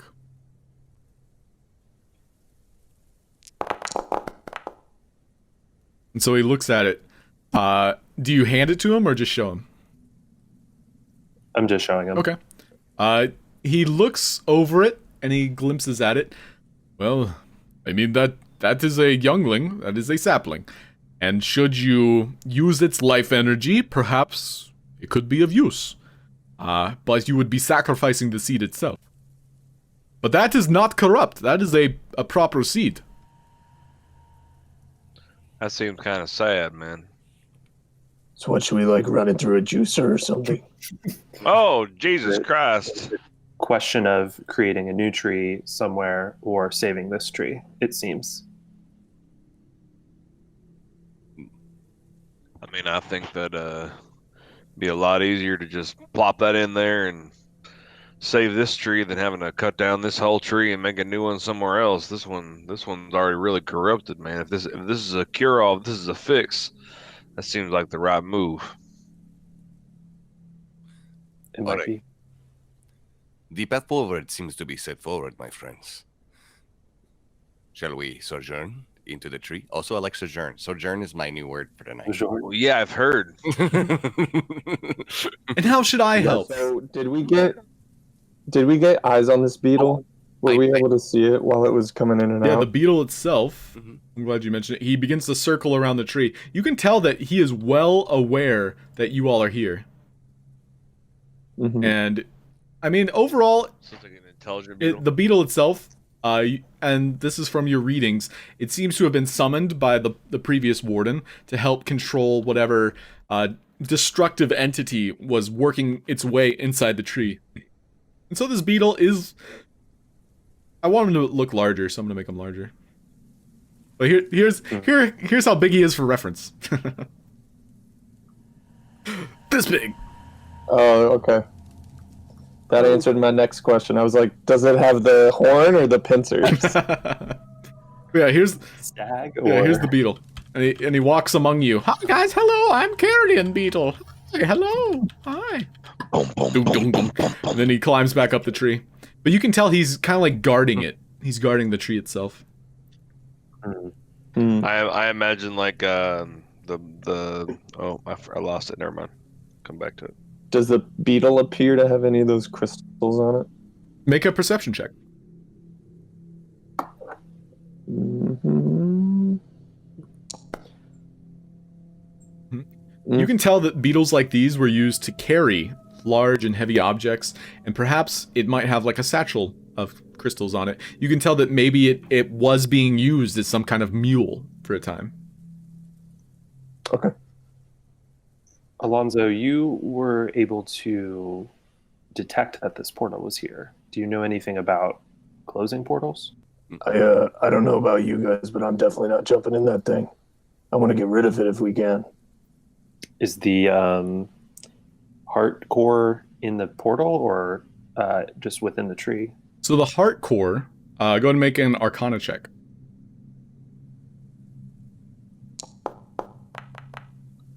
You would gleam that the heart core would be where the seed emanated from. It's basically where the seed kind of like created all this power to create the giant tree before you.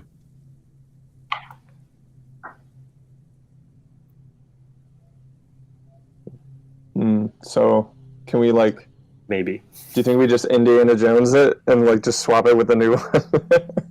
Well, we might have to. Maybe Perhaps we'll make the decision once we get there. once we are in person and we can see a little bit more of what's going on. Yeah. Mm-mm. Yeah. I'd like to head that way.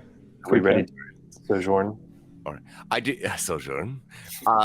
But before we move forward, Salvatore turns to Castile and using intimidation, he says, "I think it would probably be best if you stayed here, though."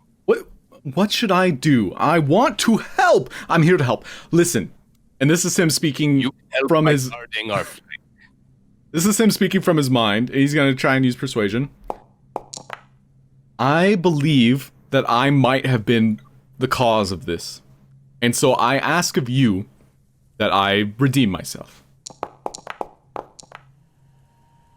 And you're trying to intimidate him. Which, I mean, overall, like, this wasn't like a conversation, so to speak. Like, he's not persuading you, and like, that's up to you. But if you're trying to intimidate him, yeah. You want to intimidate him to stay and guard your flank, is that the idea? Yeah. Well, it's all well and good. I believe perhaps staying behind would be best. Okay. Okay. You too, Milo. Sure. Whom should I stay with? This guy. Barack Obama. Barack Obama. Barack has to distract the beetle, so yeah, maybe that. And who should I stay with? This is Laszlo. Wait, is he staying? You're coming with us. Wait, I'm confused. How many guys are here right now? There's the 8th guy, and then Yeah, all right. I will ping him for you. You got Milo. He's the guy from Atlantis. You got Castile. Right. That's the old ranger mentor. And then you got Barack. Yeah, Barack is the druid. He's the Genasi druid. Okay, so Castile and Milo can be best friends. Sure. And Milo seems as though that is not a good call, but he's going to make a insight check. Well, guys, this is a tough call. I mean, you're my protectors, assigned and delivered. I'm fine with him coming, if that's what he wishes to do. You promise you won't get killed. Well, I mean, I'm sure I can add to the report while I'm in there, and maybe we'll get something better out of it, because I can put it into scholarly words what you deserve. Should we have Laszlo stay to keep an eye on Castile and help watch our flanks? I think I'm gonna really need that guy. Yeah, you I seem to need him a lot. Okay. All right, A team, B team. We know what's going on. Okay, and you watch as Barack shifts back into ape form. All right, me throw rocks at beetle. I guess I'll go tickle its butt or something. No, we gotta sneak in. Yeah, sneakily. So of course. there, As a sneaky tick. yeah. Everyone make a perception check. So this is you looking for proper entryways. So you can tell that there are many orifices that this beetle kind of carved into, and so it's the size of a beetle, well enough, it's large enough for you to enter into. Kai, you spot quite easily at least two, one from below and one from above, like the northeastern side. So the one below seems to be like riding along the water. It's almost as though the beetle might be sleeping here, and that's where it kind of like drinks water. However, the one above, it's almost as though it's like a back way, like a back door. And then there's also the main entrance, should you just want to go through the main entrance. So we have the home of the beetle, the back door, or the main entrance. What do we think, guys? Back door. That's Always. the order you like to enter? I always like the back door myself. That's right, buddy. Okay. Whatever gives her best chances. The back door is usually tighter, but perhaps we should sojourn in there. Sojourn. Sojourn through the back door. I double checked to make sure I wasn't using it incorrectly, and apparently it means visit. So we're just gonna visit the back door. just check her out. Great. So everybody make a stealth check. And this is for you to avoid the beetle's gaze as you're literally entering the thing it's protecting. But the ape is going to try to land a boulder on it. And if it lands a boulder, the DC might be lower. It winds up its catapult-like arm and it flings a boulder directly impacting the beetle. You hear a sickening crunch as its horn goes taut. and it snaps back into place, and the carapace beetle begins to storm down one of the roots directly towards this giant ape. Yeah, even with your stealth checks, that was more than enough. Like, him getting a crit, like, it's solidified. You guys have been able to make it to the back door. Not a problem. Fuck yeah. Okay. So he's just gonna distract the beetle, right? Yeah, that's what he swore to do.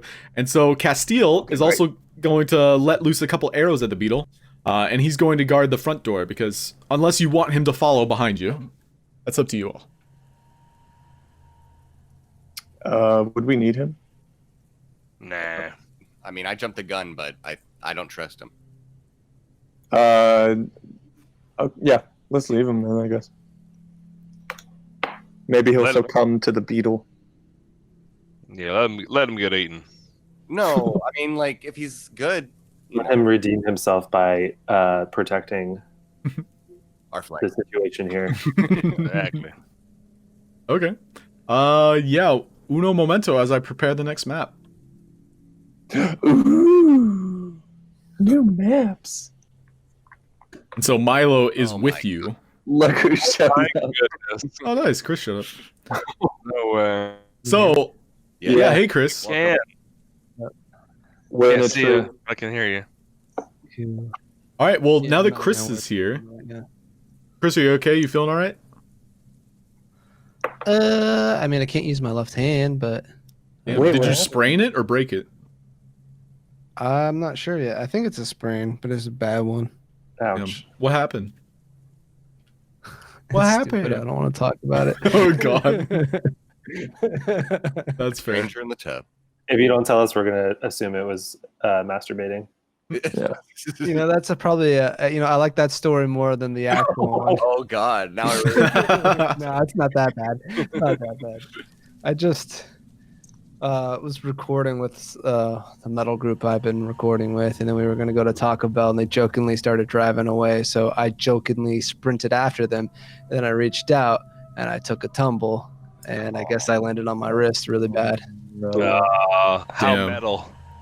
It's so stupid. Yeah, It's so stupid. I'm sorry to hear that.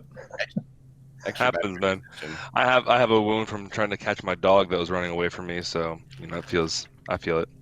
Mm-mm. Oh yeah. Well, I'm glad you're here, though. Yes. Brainer. You collected a lot of really cool chemical ingredients. You've got a full Nice. sack of dope shit. Yeah, I've been rolling well for you. I should subtract them though. So you I guys have get to. Second, so I switch over to Firefox. Okay, yeah, take your time. 'Cause it's not loading anything over here. Okay. But how late can you guys go tonight? That's the question. I'm Uh, good. I've got to open in the morning, so like 11. Okay. Everybody's cool with 11 then? As Chris just got here, I think we can at least, start the events. I'll try and find a good stopping point, but this was honestly about to be the stopping point. What's about to happen? Before anything happened. I'm trying to be vague so you don't know what's happening. Mm-mm. Secret goblins. I'm gonna pee real quick. It's always secret goblins. So I feel like I should just share with you guys these amazing gadgets that I got. Oh yeah. And I want to give you an idea. Because it's one thing I'm not sure how it would be helpful unless we're trying to escape. But I can throw a smoke bomb. So it's a 15-foot sphere. You cannot see inside of it. And any attacks against a target in it have a disadvantage. Hmm. The cool part is I don't have any of those disadvantages, so I can see and attack normally inside of it. Hmm.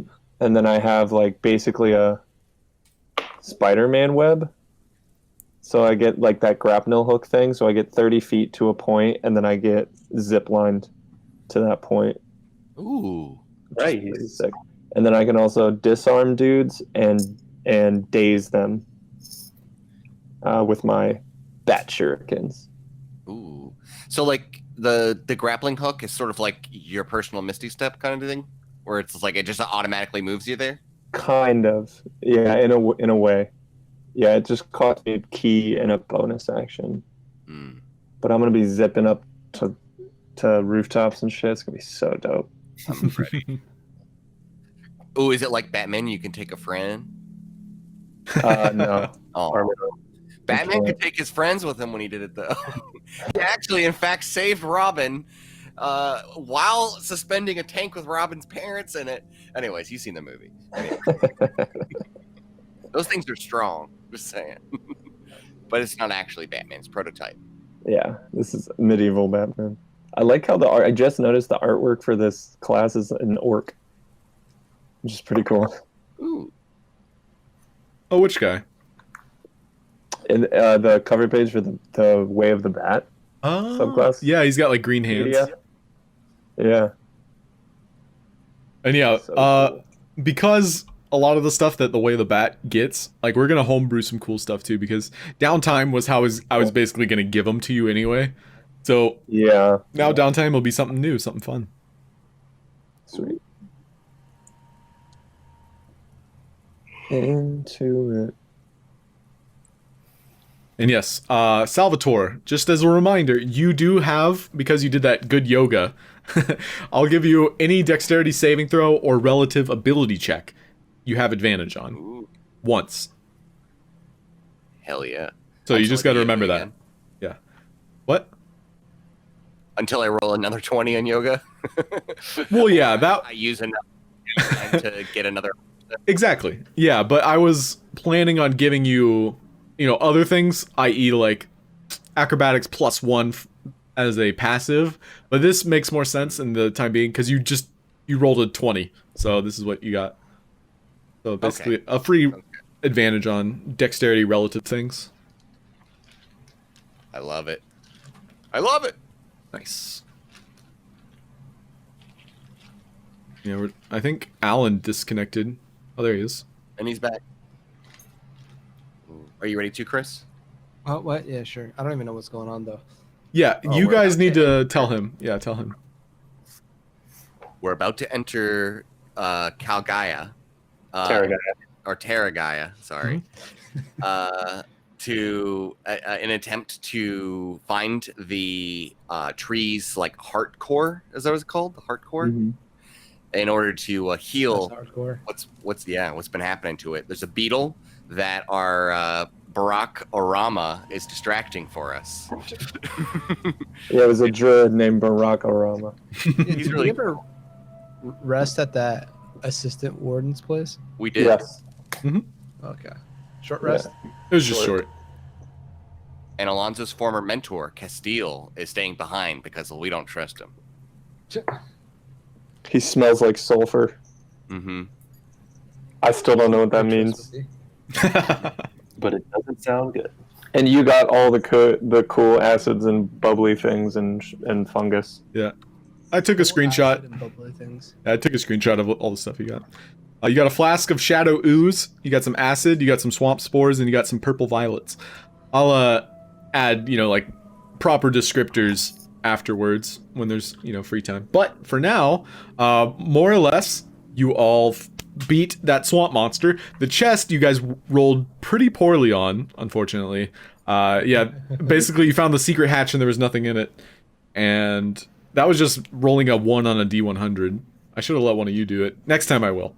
But overall, like, you guys killed the swamp monster. You found 250 gold pieces worth of gems on him, though. That was a plus. And after that, you decided to take a short rest. Alonso scouted ahead, and he met a couple mandrakes. The mandrakes shriek as soon as you get close to them. They're essentially little tiny babies that are the shape of, like, roots. And so they shrieked upon, like, defensively. And so in that case, Kai decided to use Pass Without a Trace so you could all pass by them after your short rest. And then you climbed up into the treehouse. The treehouse is where the warden would normally be staying. And so as you get there, it's in complete disarray. If you have downtime during other players' turns, you should read the journals. It'll give you a better idea. Journals will be in the journals tab. There are journal entries, and then there's a collected diary. So both of those, let me know if you see them or can't see them. And then after that, you met Castile, who was Alonso's mentor at the Rangers Guild, you note that he might have been the cause of all of these problems, and so he's here for like a redeeming type, like vigilante, whatever you want to call him. But nobody seems to trust him because he smells like sulfur. And so as you all approach the tree, a giant ape who seemed to be covered in slate was slinging boulders at Castile. And as you all approached, the boulder stopped because Kai had a heart-to-heart talk with him, or I should say ape to ape, and you successfully... Yeah. And so this ape, he de-transformed into his druid form. His name's Barack Rama. He is an Earth Genasi druid, and he accurately told you of the beetle that seems to be guarding the tree, and he decided he would be the one to distract the beetle so you could all enter through the back door, and that's where we are now. Cool. Hell yeah. Did all that make kind of sense? Like, you understand where you are now? Yeah. That's what I like to hear. Big and big tree, big danger. We're at the big tree. Yeah, we're at the big tree. We're at the destination. Big And danger. it smells like sulfur, man bad. Men bad. Maybe. Men And maybe so bad.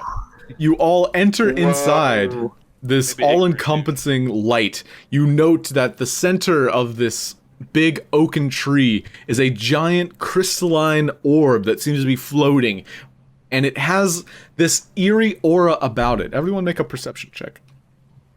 That is what's illuminating the entire cavern.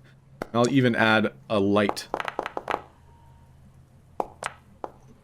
Holy shit, it's huge. Wow. Nice. That's cool. And so there's no dark vision, like you guys won't have any attacks at disadvantage, but the room itself is dark, but you note that the crystal itself is completely illuminating everything inside of this tree. And while the tree itself is large, you note that you kind of like went through a lot of its roots and you came to what appears to be like the center part of it. This is where all of the roots seem to meet. And there seems to be some kind of figure that is kind of stuck in this prayer, and it's just unaware of your presence at this time. This is what it looks like. Whoa. Oh my. Lord. Sorrow, hunger. I'm so sorry. I'm so sorry. And all around you, Salvatore especially, you hear the chittering of insects. And there seems to be spores that burst out of these fungi all around this cavern. This place is tainted, I can tell. There's chitterings of beetles and spores bursting. I described to everybody. I think, Salvatore, I think we all see that right now. No, you don't. You did not get a 19 on your perception check. Keep it. I want to just kind of remain stealthy and see what he does next. Certainly. You can tell that he is just offering his meditations, and you can tell that there's almost like an entity that pours off of his body, and it coalesces into a pool, and it's as though the crystal itself, the core, the heart core, is sucking up everything around it, kind of absorbing the energies. And not just any energies. Those of you proficient with Arcana, go ahead and roll for that. Okay. Because this is a magical tree. I would say nature, but this is not common nature. Not at all.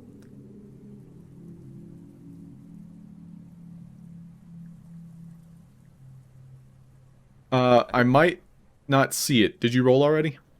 Yeah. Okay, I didn't Got a see it. 16. Yeah, I think we're going to pause real quick. I'm going to restart my client because I had to...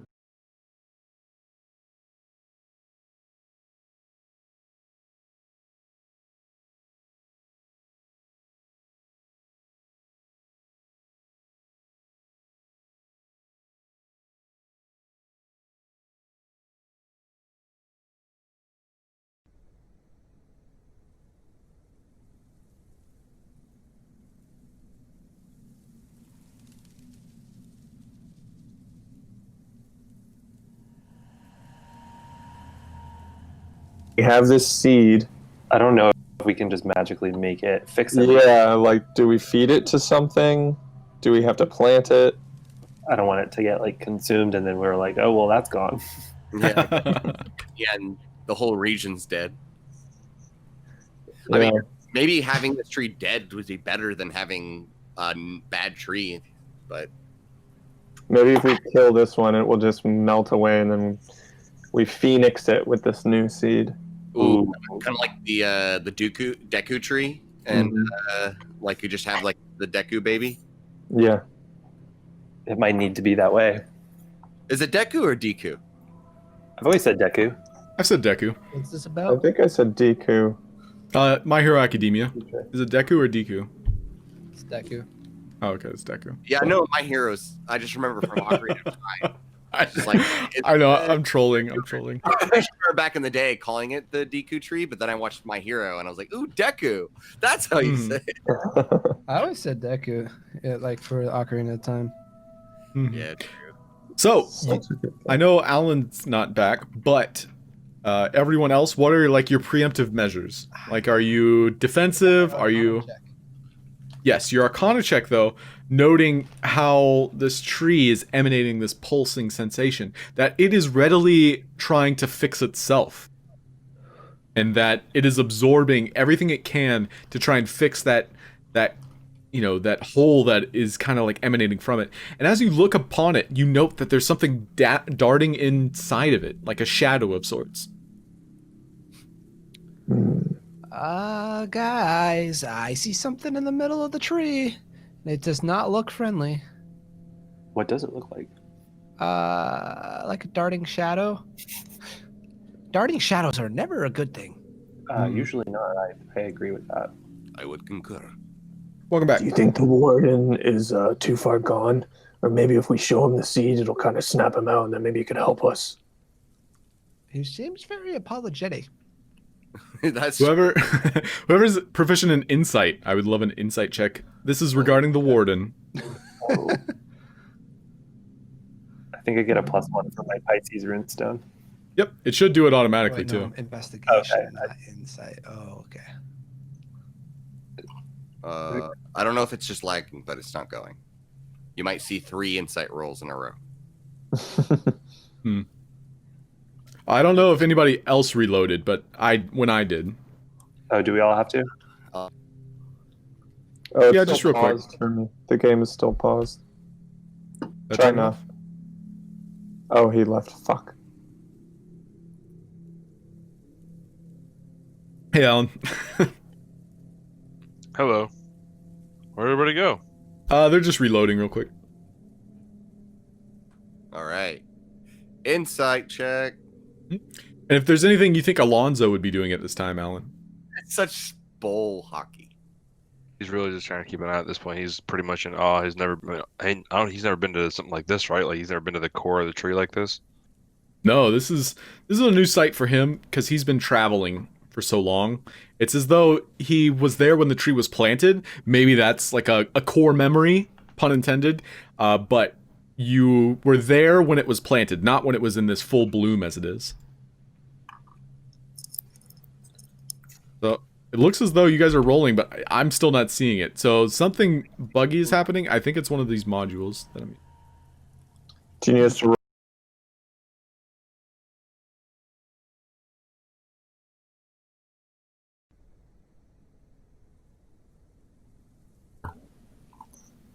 Yeah.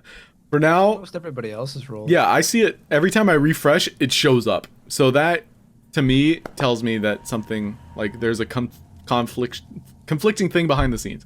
But I'm not going to worry for now because last time I worried about it, it took 30 minutes to solve it.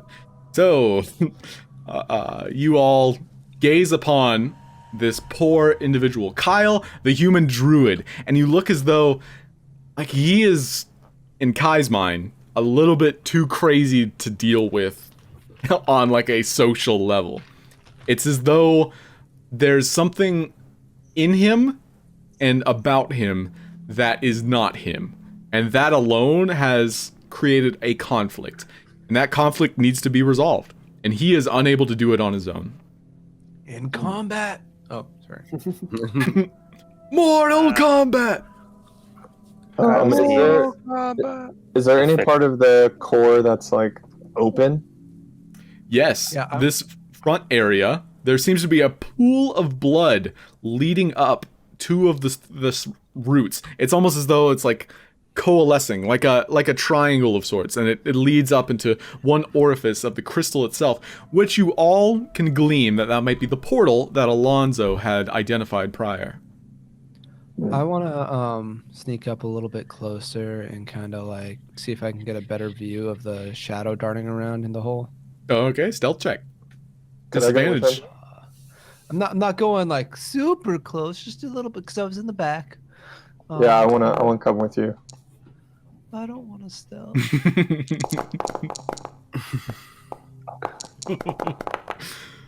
Can I- Okay. Retroactively cast guidance on Laszlo. Might Yes. make it a bit- Retroactively roll a d4, just for fun. One of you can Most click that, retroactively. just for fun. I want to see I don't- if I you don't roll a think 4. it's If you roll a 4, it is kosher. Here, I'll roll it. That's not bad.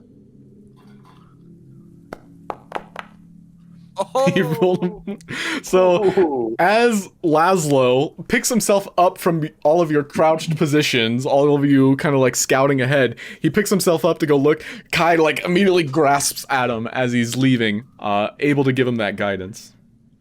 So yeah, what would you like to do about the tree? This heart core. I just want to get a better look at the that darting shadow, see if I can make out more of what it is. Okay. As you're looking about it, you note that the shadow within it is not from this plane, and it seems as though it's kind of controlling it, trying to discern within this heart core that as though it's like a pilot in a ship, and it's using this tree as its ship. And so this entity is almost like a parasite, more or less, and it's feeding off of the energy that it's receiving, essentially funneling out what would deem as like a good nutrient. You can note that inside it's making things worse, more or less. I think maybe we can somehow get that thing out of there. Then the second it's out, we can put the seed inside and see if the seed will heal it. Let me see if I have anything. I think I might put up a bit of a fight. Yeah, but once it's out, then the trees should be fixed. I don't know. It's just hypothetical. I don't know what else to do with this damn thing. I'm starting to like the seed. I'm kind of starting to think that the idea of just kind of reporting back and bringing reinforcements might not be so bad. Is hold on. Who would give us reinforcements? How long would it take us to do that? Milo, who would give us I reinforcements? mean, So Milo is thinking to himself, he's looking upon the crystal, and you can see he's scurrying like notes across his page. And those of you that are familiar with how wizards work, it's almost as though they have like a short script for like, let's just say like Fireball would be like the letter F. That's it. So he's kind of like, and you look over his shoulder, and he's got like literal letters, digits, like symbols that you would never be able to understand. And so as he's scurrying, he looks up. Oh, excuse me. What? I'm taking notes. And you said what? I was saying, who is it that we would get for backup if we were to leave here with the information we have gathered? You said backup. What makes you think we are getting backup? Listen, we are here to scout. They will send a party far more eligible, far more trained, no offense, of course, but, a higher level, so to speak. Yeah, but if we do it, we get the gold. But we need I have proof. An oil flask and a torch. I can set a fire off and maybe distract this creature out of the tree itself, because the tree it's feeding off the tree and the energy from below it, and possibly the warden too. Salvatore turns to Kai and just asks, "Can you sense that how much time this tree might have?" Before taking over anymore? Is this like, do we have days? Do we have weeks or hours before the tree's completely consumed? Do we have time to even go for backup, or is this like a dire straits? Yeah. Make a nature check. Yeah. But whatever you were gonna say. I would assume that if we were to spend days backtracking to then go tell them that it's only going to grow more and more, and this is Alonso's hometown, so I don't know if we want to put his town at risk to give this the opportunity to continue to spread, but I see the concern that this might be out of our hands. I'm sorry. But then Salvatore turns to Milo and asks, do you really feel that this is what is best for the tree and for the land? Or are you really just trying to save your skin? What is your true motive here?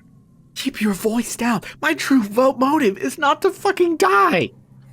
It's like, well, okay, well, then Salvatore's decision's made. He's like, I think Salvatore thinks that we should stay here and fight whatever's to come. Because, yeah. Go on, Laszlo, sorry. I mean, I think we have like three main targets to concern ourselves with. We got the warden, who looks like he's clearly being controlled by whatever this thing is.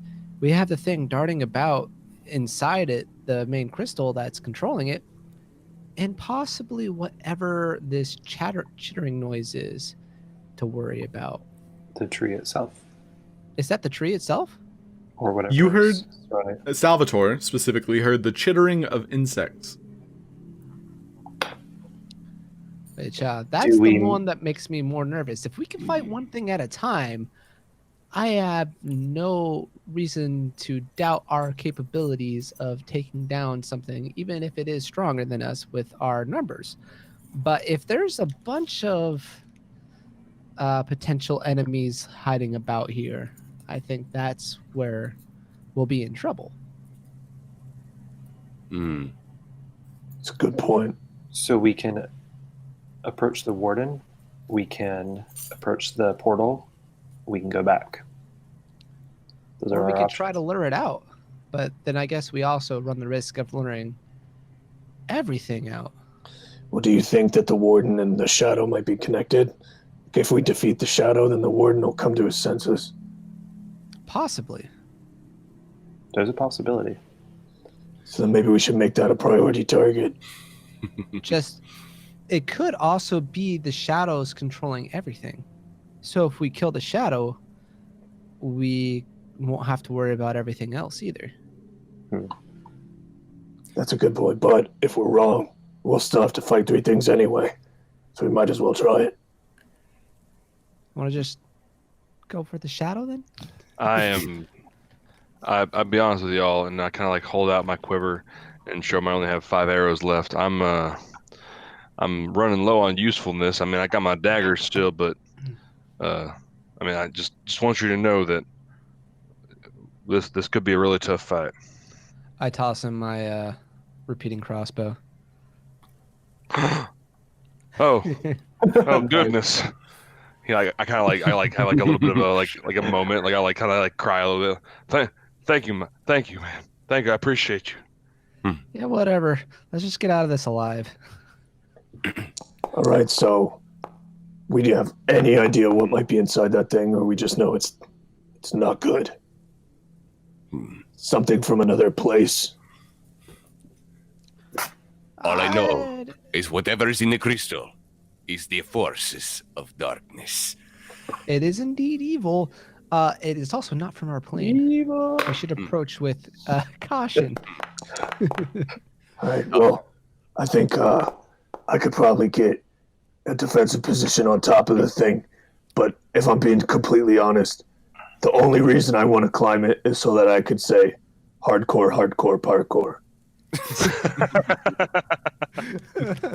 At least you're being honest. I can shoot a ray of sickness at it, see if that does anything. Oh.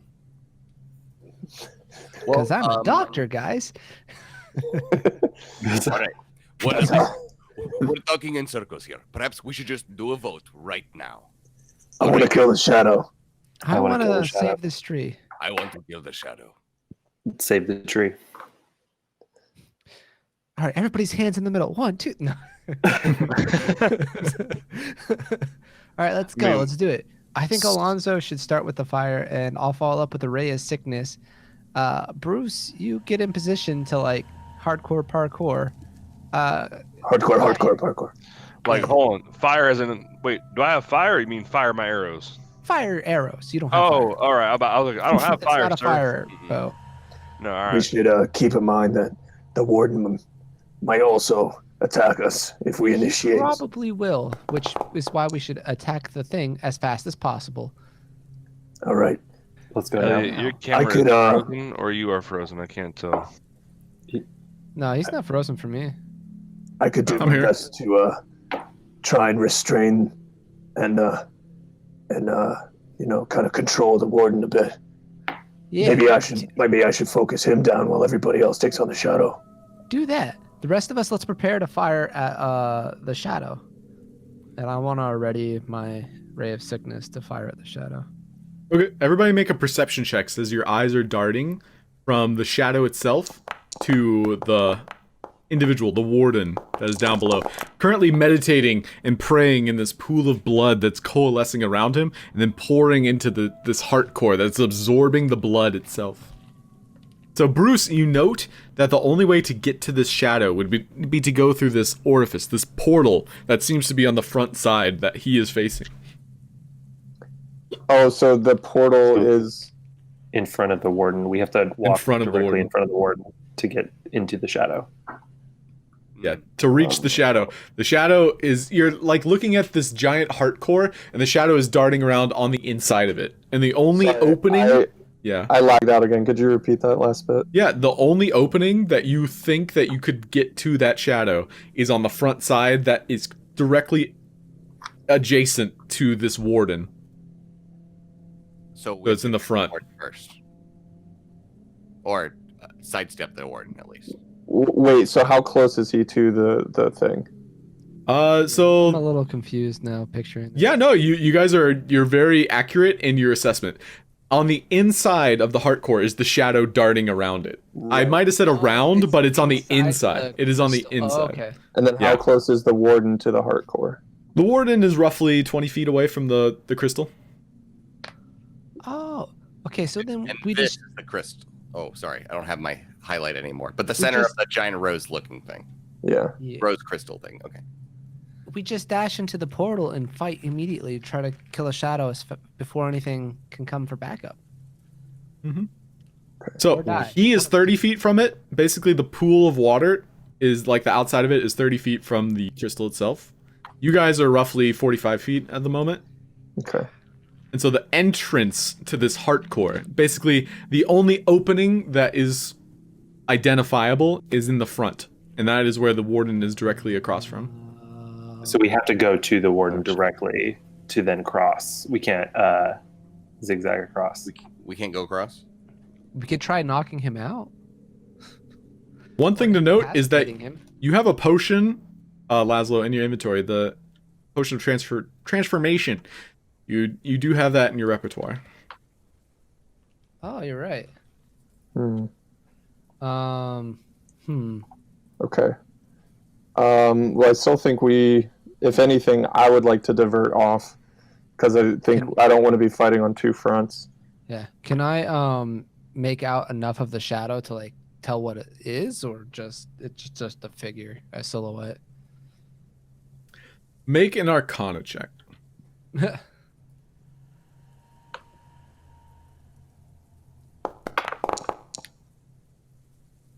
Yeah, so you get a good glimpse of it. It seems to be some kind of ooze, like an entity.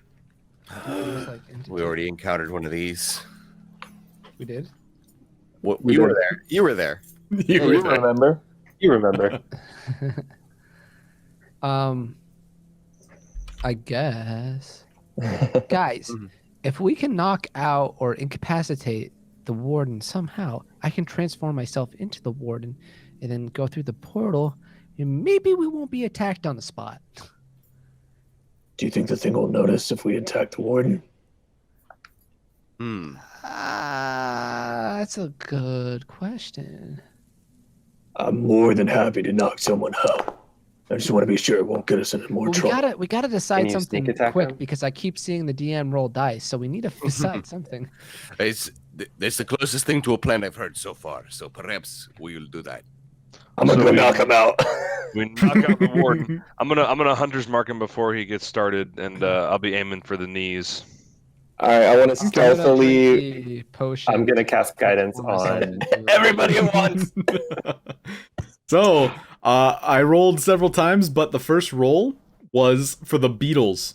There's tons of beetles that begin to coalesce in a swarm Oh, shit. about your location. The warden, however, is a little bit too slow to notice. However, so you all have your readied actions, but so do the beetles. So what are your readied actions? What would you like to do? I was gonna run up on the warden. Okay. I was So all of these casting guidance on insects. Bruce. And on Bruce, I was okay. gonna transform into the warden. Oh, I wasn't readying. I was just casting the hunter's mark. But if I have to ready, I'll just take a shot. Oh, okay. Well, you can totally put the hunter's mark on too. Like that's all okay. in the same action. And yeah, you can take the shot on the warden if you like. So basically, Bruce is charging up. He's currently guided by Kai. This beetle swarm, mind you, is reflecting the light of the crystal. And as it approaches, who all is still in this section? So I know Bruce is running up. Yeah, so this would be my 40 feet. Right there. Am I in line of sight of him right now, or is this rock blocking my sight? You would need to either climb the rock or go around the rock. So I'll be right there then. Okay. What's a light crossbow distance? Is different from my longbow. It should be in yeah, there. Link it. I did add it to his inventory. Okay, I'll check there. Check there. 80 to 320 feet apparently. Gotcha. Good to I- know. It's a Salvatore's +1, by the way. Ow! Mm. God. That's really good. I'm already so Mhm. busted. Salvatore stays back with Milo, or protecting Milo, and gestures to Kai. He's like, I have this here. You go ahead. Okay. Okay. So the prismatic swarm is going to affect everyone in these four individuals: Laszlo, Salvatore, Kai, and Milo, as its carapace begins to reflect the light of the crystal. As all of these beetles begin to swarm around you, it's as though you're on the inside of a disco ball. And so it's going to use glittering carapace. It's a wisdom saving throw. Ooh. DC 5 though. Ooh, I'm pretty Yeah, good. and Alonso, you have to roll. I It's do have to DC roll? 13. DC 13. Yeah, because you weren't hiding behind anything. That's fine. Wisdom. Nice. Yeah, all you have to do is beat 13. Good job, guys. Mhm. Good job. Nice. Go team. Yeah, even Milo. So you all divert your gaze as the reflection from the crystal is basically like a mirror reflecting direct sunlight is pinned in your direction. You divert your gaze as you're all focused on your current tasks. So what are the readied actions? Oh, we'll start with Bruce. What was yours?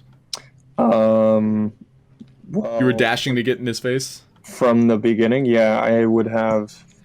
How could I do this? So I would have moved. So this is 40 feet here, and then I could spend a key point to bonus action dash, and then my action would be to try to restrain. How does sleeper holds work? So as a sleeper hold, like you're literally trying to knock him unconscious. Yeah. Pretty much. That would be like a like a crit on a grapple check. So like I'll otherwise try to he's gonna grapple he's and gonna try restrain then. Okay. So what is that? Strength or? I Yeah, can't do a remember strength grapples. check or athletic. I think it'll be athletics. Athletics check. Okay. Mhm. And I would like to use guidance on this. Maybe. Let me see. Oh. Actually, no, I don't. If you're using a key point, I will say that he will not contest it. But you did really well, so I'll contest it anyway, just to see if he does like squirm out of it. He does not. So you wrap your arm around him and an elbow straight to his neck. You feel these spores begin to burst around you as though Fuck. pimples are being popped. But you do currently have him restrained at the moment. Everything's gonna be okay. Sorrow. I hate myself. Ooh. All right, Alonso, what was your ready action? You already let loose the arrow, correct? Yes, sir. Yeah, scrolling up. Yeah, with the 6 piercing with the hunter's mark. He's currently a bask in that glow that only you can know. What's Laszlo doing? I was gonna imbibe the potion.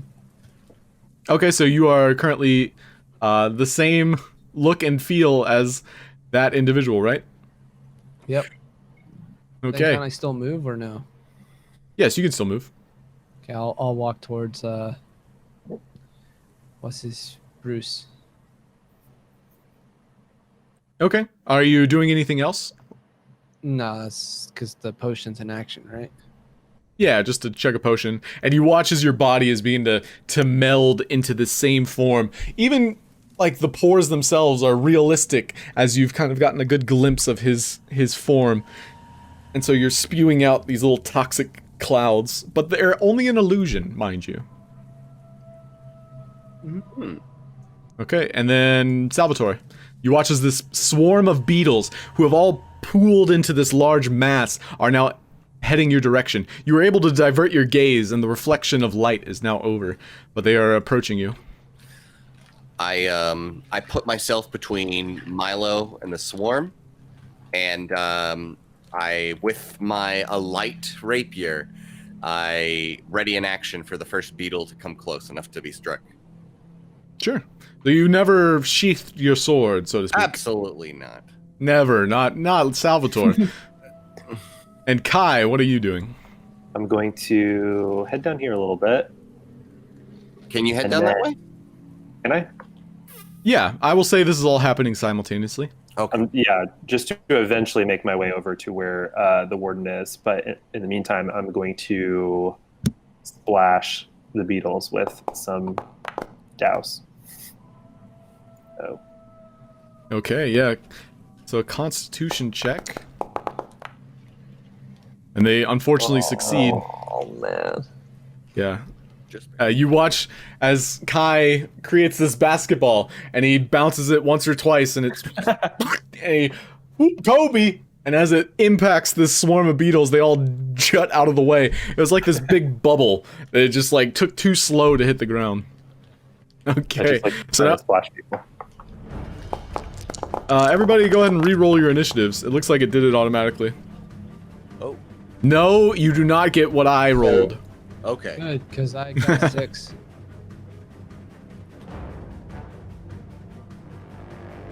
I can't. Hold on. If you can't, I'll just reset it. That's also fine. Yeah, now try. Motherfucker. There we go. Oh, one more. Jesus. Bruce. Just missing Alonso's. One more time, Alonso, please. Thank you, thank you. Great, so at the top of the initiative is going to be a fungal layer action. As one of the spore clouds burst whoever is closest, it looks as though it's going to be Kai. And so one of these clouds bursts into this spore explosion. It's going to be a constitution save from you, Kai. Ooh, unfortunately you failed. And so, you are infected with a mind rot spore. So you'll find out what that is. That is That sounds good. Salvatore, we are at the top. So what would you like to do? I guess intercepting is the same as protecting. So I'll go ahead and I'll move forward to the beetle. I thought this was like an empty space underneath me, so I'll move towards the beetles and attack with my rapier. Okay. And as I go, I shout to Milo, "It's like, back me up!" And then I attack with a pitiful move. Yeah, unfortunately, this swarm is not something you're used to. Just pinning all of these insects will take some time, so you just go straight for the core, and they all dash out of the way in time.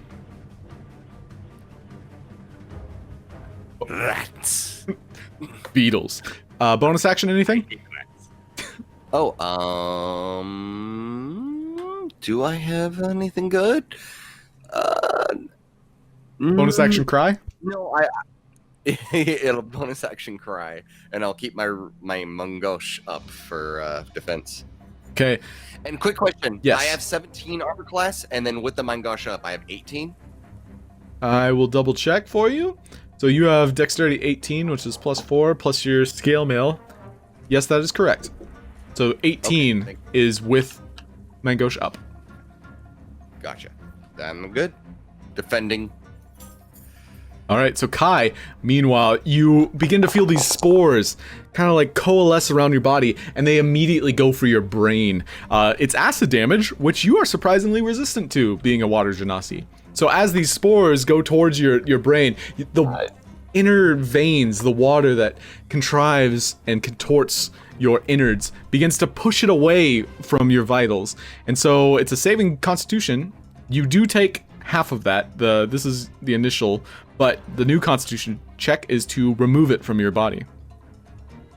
Do I make that now? Yeah, go ahead and make that now.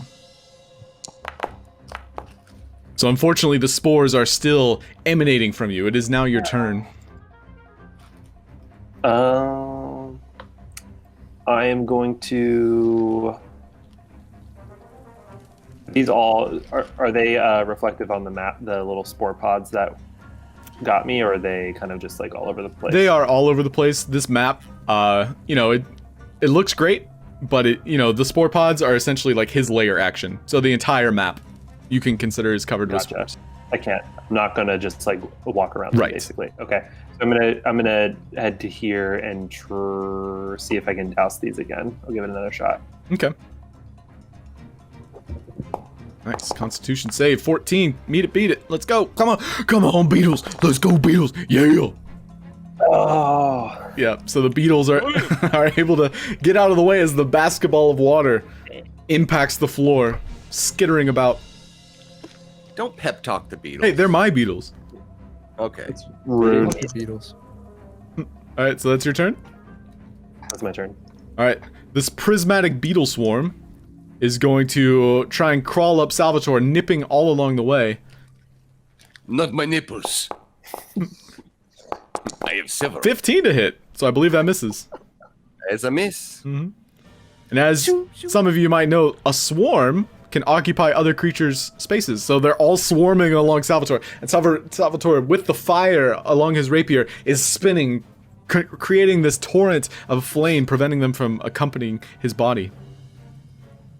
So the Mind Rot Thrall, while restrained, Sorrow, I hate you.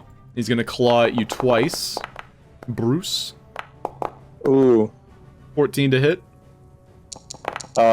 Misses. 23 to hit. Yes. Yep. And so that'll be 9 slashing damage. Okay. Ooh, did it get Oh, disadvantage? he does have disadvantage. I apologize. So this means you get that 9 health back, and I will re-roll twice. So basically the 14 was the original. Now control. This is with disadvantage, as you are currently behind him with your elbow locked along his neck. And he's clawing at you from behind. Yeah, unfortunately that will miss then. So no damage done. Fuck yeah. And he does have a legendary action, so at the end of his turn, he will attempt to create a spore cloud among you, just basically sprouting from underneath these pubes. These pubes. Yeah, these pubes emanate from him. It's a Constitution saving throw. Also, it's DC 13. I don't know why it says 10. Like to add my guidance to that. Okay. Please. So add a D4. If you beat 10, you get it. All right, cool. So the spores grow stronger as they realize they cannot coalesce around such strong individuals. So from now on, I just remember Kai's words. It's a 13. it's a 13, not a 10. I had to correct that. Great. So now it's Milo's turn. He puts down his pen and paper, and he looks about, and I think I should help Salvatore as they're all like chomping at his bits. I literally told you to watch my back. I'm watching it. I'm looking. It looks horrific. Let's see, what spells does he have? Fireball. Salvatore, should I burn you? Oh, are you okay with fire? No. Okay. Don't hurt Okay. me. All right. Okay. All right. Jeez.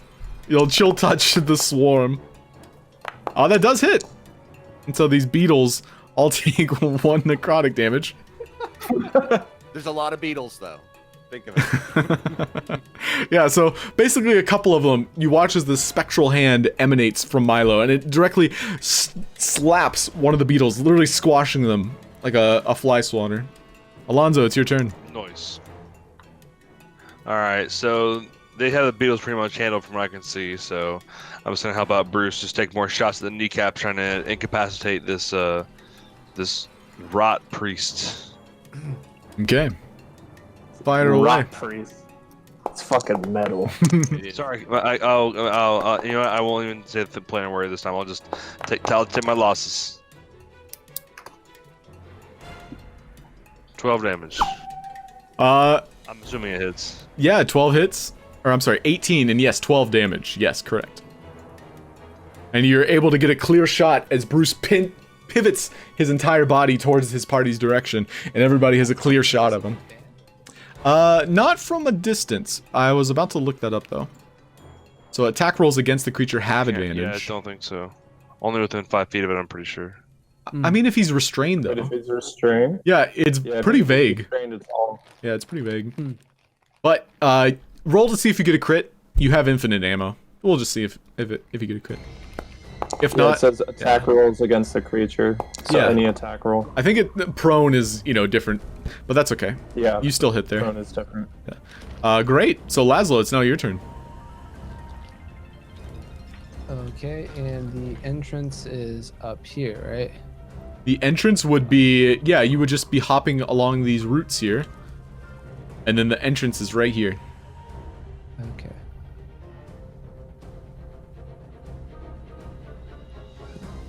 Well, since it's gonna take me 2 turns anyways.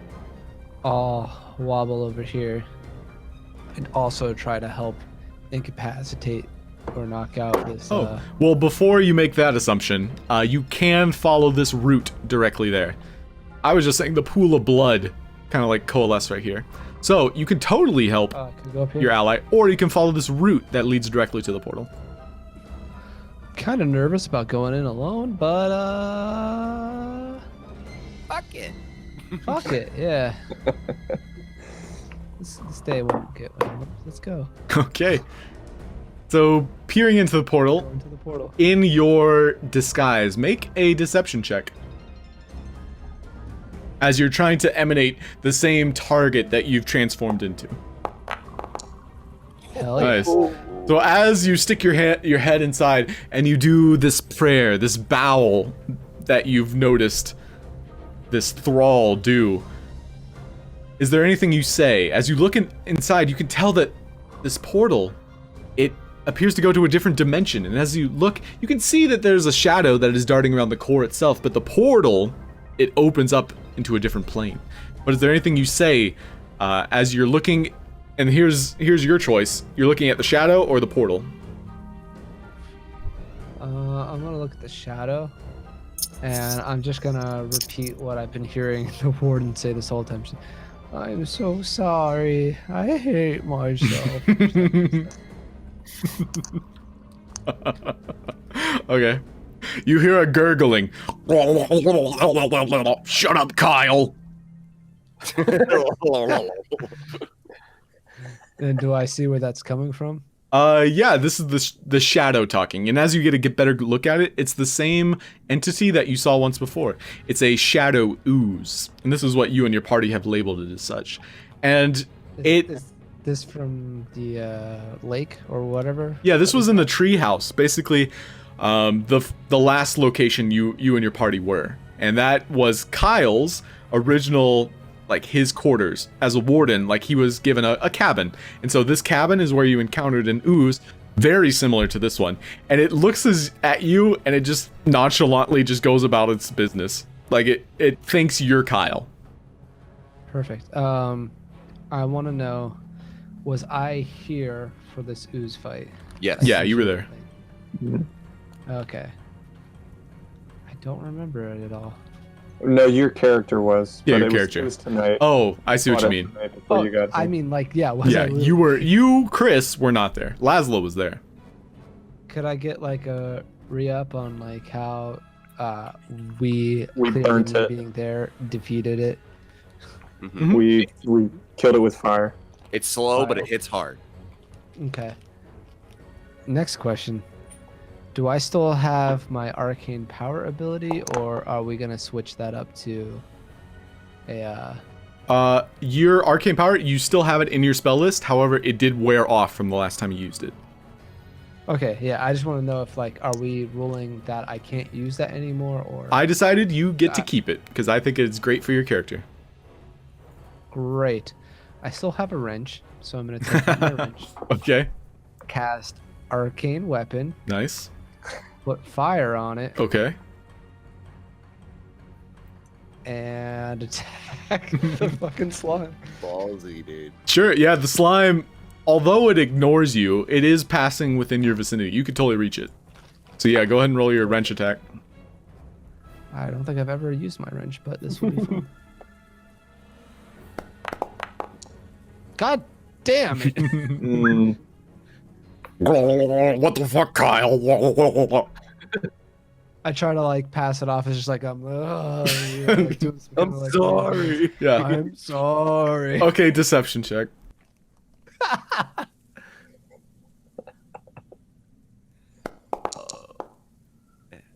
Yeah, no, that passes. It's an ooze. It's pretty stupid. However, you do get a good glimpse of what's inside the portal, and while it is like a plane to a different dimension, you can tell that this is a very nice looking dimension. It's almost as though something big, powerful, maybe like a lord or a lady. That's all you get. Bruce, it is your turn. I would like to tighten my grip on its neck, see if I can get it to black out. I don't know how I could do damage to it like that. Mm-hmm. You know what? I'll just kidney shot him a couple Non-lethal, times. yeah, non-lethal attack. You can do a non-lethal attack. Yeah, we'll do a kidney shot. Like I have his head here. Sure. Kidney shot. So I will give And then I'll you, Bruce, hit you'll, him in the back of the head. you get advantage, which means you get sneak attack, but this does drop restrained. Oh yeah, because I'm grappling it. Oh, Or- shit, I don't want to do that. If you don't want to drop restrained, you can do your attacks at normal. No sneak attack. Could I like one hand, like hold on to him with one hand and punch him with my other hand? Yeah, I mean, as rules as follows, like he's gonna have to break out of your grapple because you currently have a grapple.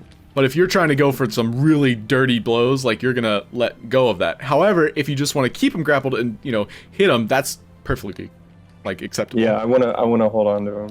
Okay. But yeah, because you're focused on grappling him, your attacks are normal. Okay. That's how I'll rule it. Yeah, that hits.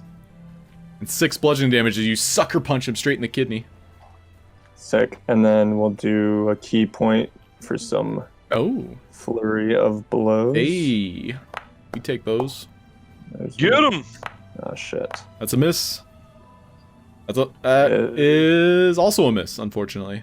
So he's able to squirm out of your reach. You watch as his body contorts, the spores themselves kind of creating this boundary that prevent you from landing a good hit. All right. Yeah, that's it for me. Okay, and at the top of the round, you all notice a familiar face begin to creep through these threads of branches. And it's so eerie that you all are lost for words as Castile, his entire frame, his visage, begins to emanate through the vines. It's as though his form is contorted like an ooze might as it begins to shift and squirm through this front door. And it dissolves into its true form. And it is added to the initiative. Oh, fuck my life. My God. And that's where we're ending tonight. Oh. Why is it a girl? Fuck. Oh A shit! girl? No. This is so bad. I can see the portrait. But you all were right to to not trust that guy. I think I made it pretty subtle though. It worked pretty well. You The did. sulfur smell was. Smell of sulfur though. It was just a druid. Mm-hmm. Oh, fuck. I completely forgot about the obelisk smelling like sulfur. That when he just said it again right now, it just reminded me. That's crazy. So it looks Awesome. Well, I can't wait to get eaten by this thing next week. You all are in a very good location, mind you. So you're all doing pretty well here. Am I? I mean, you are deceiving them pretty well. And if you noticed, I rolled a 1 on my perceptions. Mm-hmm. Fucking hell. Is Salvatore in a good location? Salvatore's being eaten alive at the moment. Nuh-uh, I'm evading. Who I just had got the to deal with necklace? some stupid beetles. Who had that necklace with the fireball? Kai? Oh, I'm getting ready. Yeah. I'm glad you remembered it. I didn't want to remind anybody. Because that is like the foil to my plan. I was getting ready. Yeah. That'd be sick. Yeah.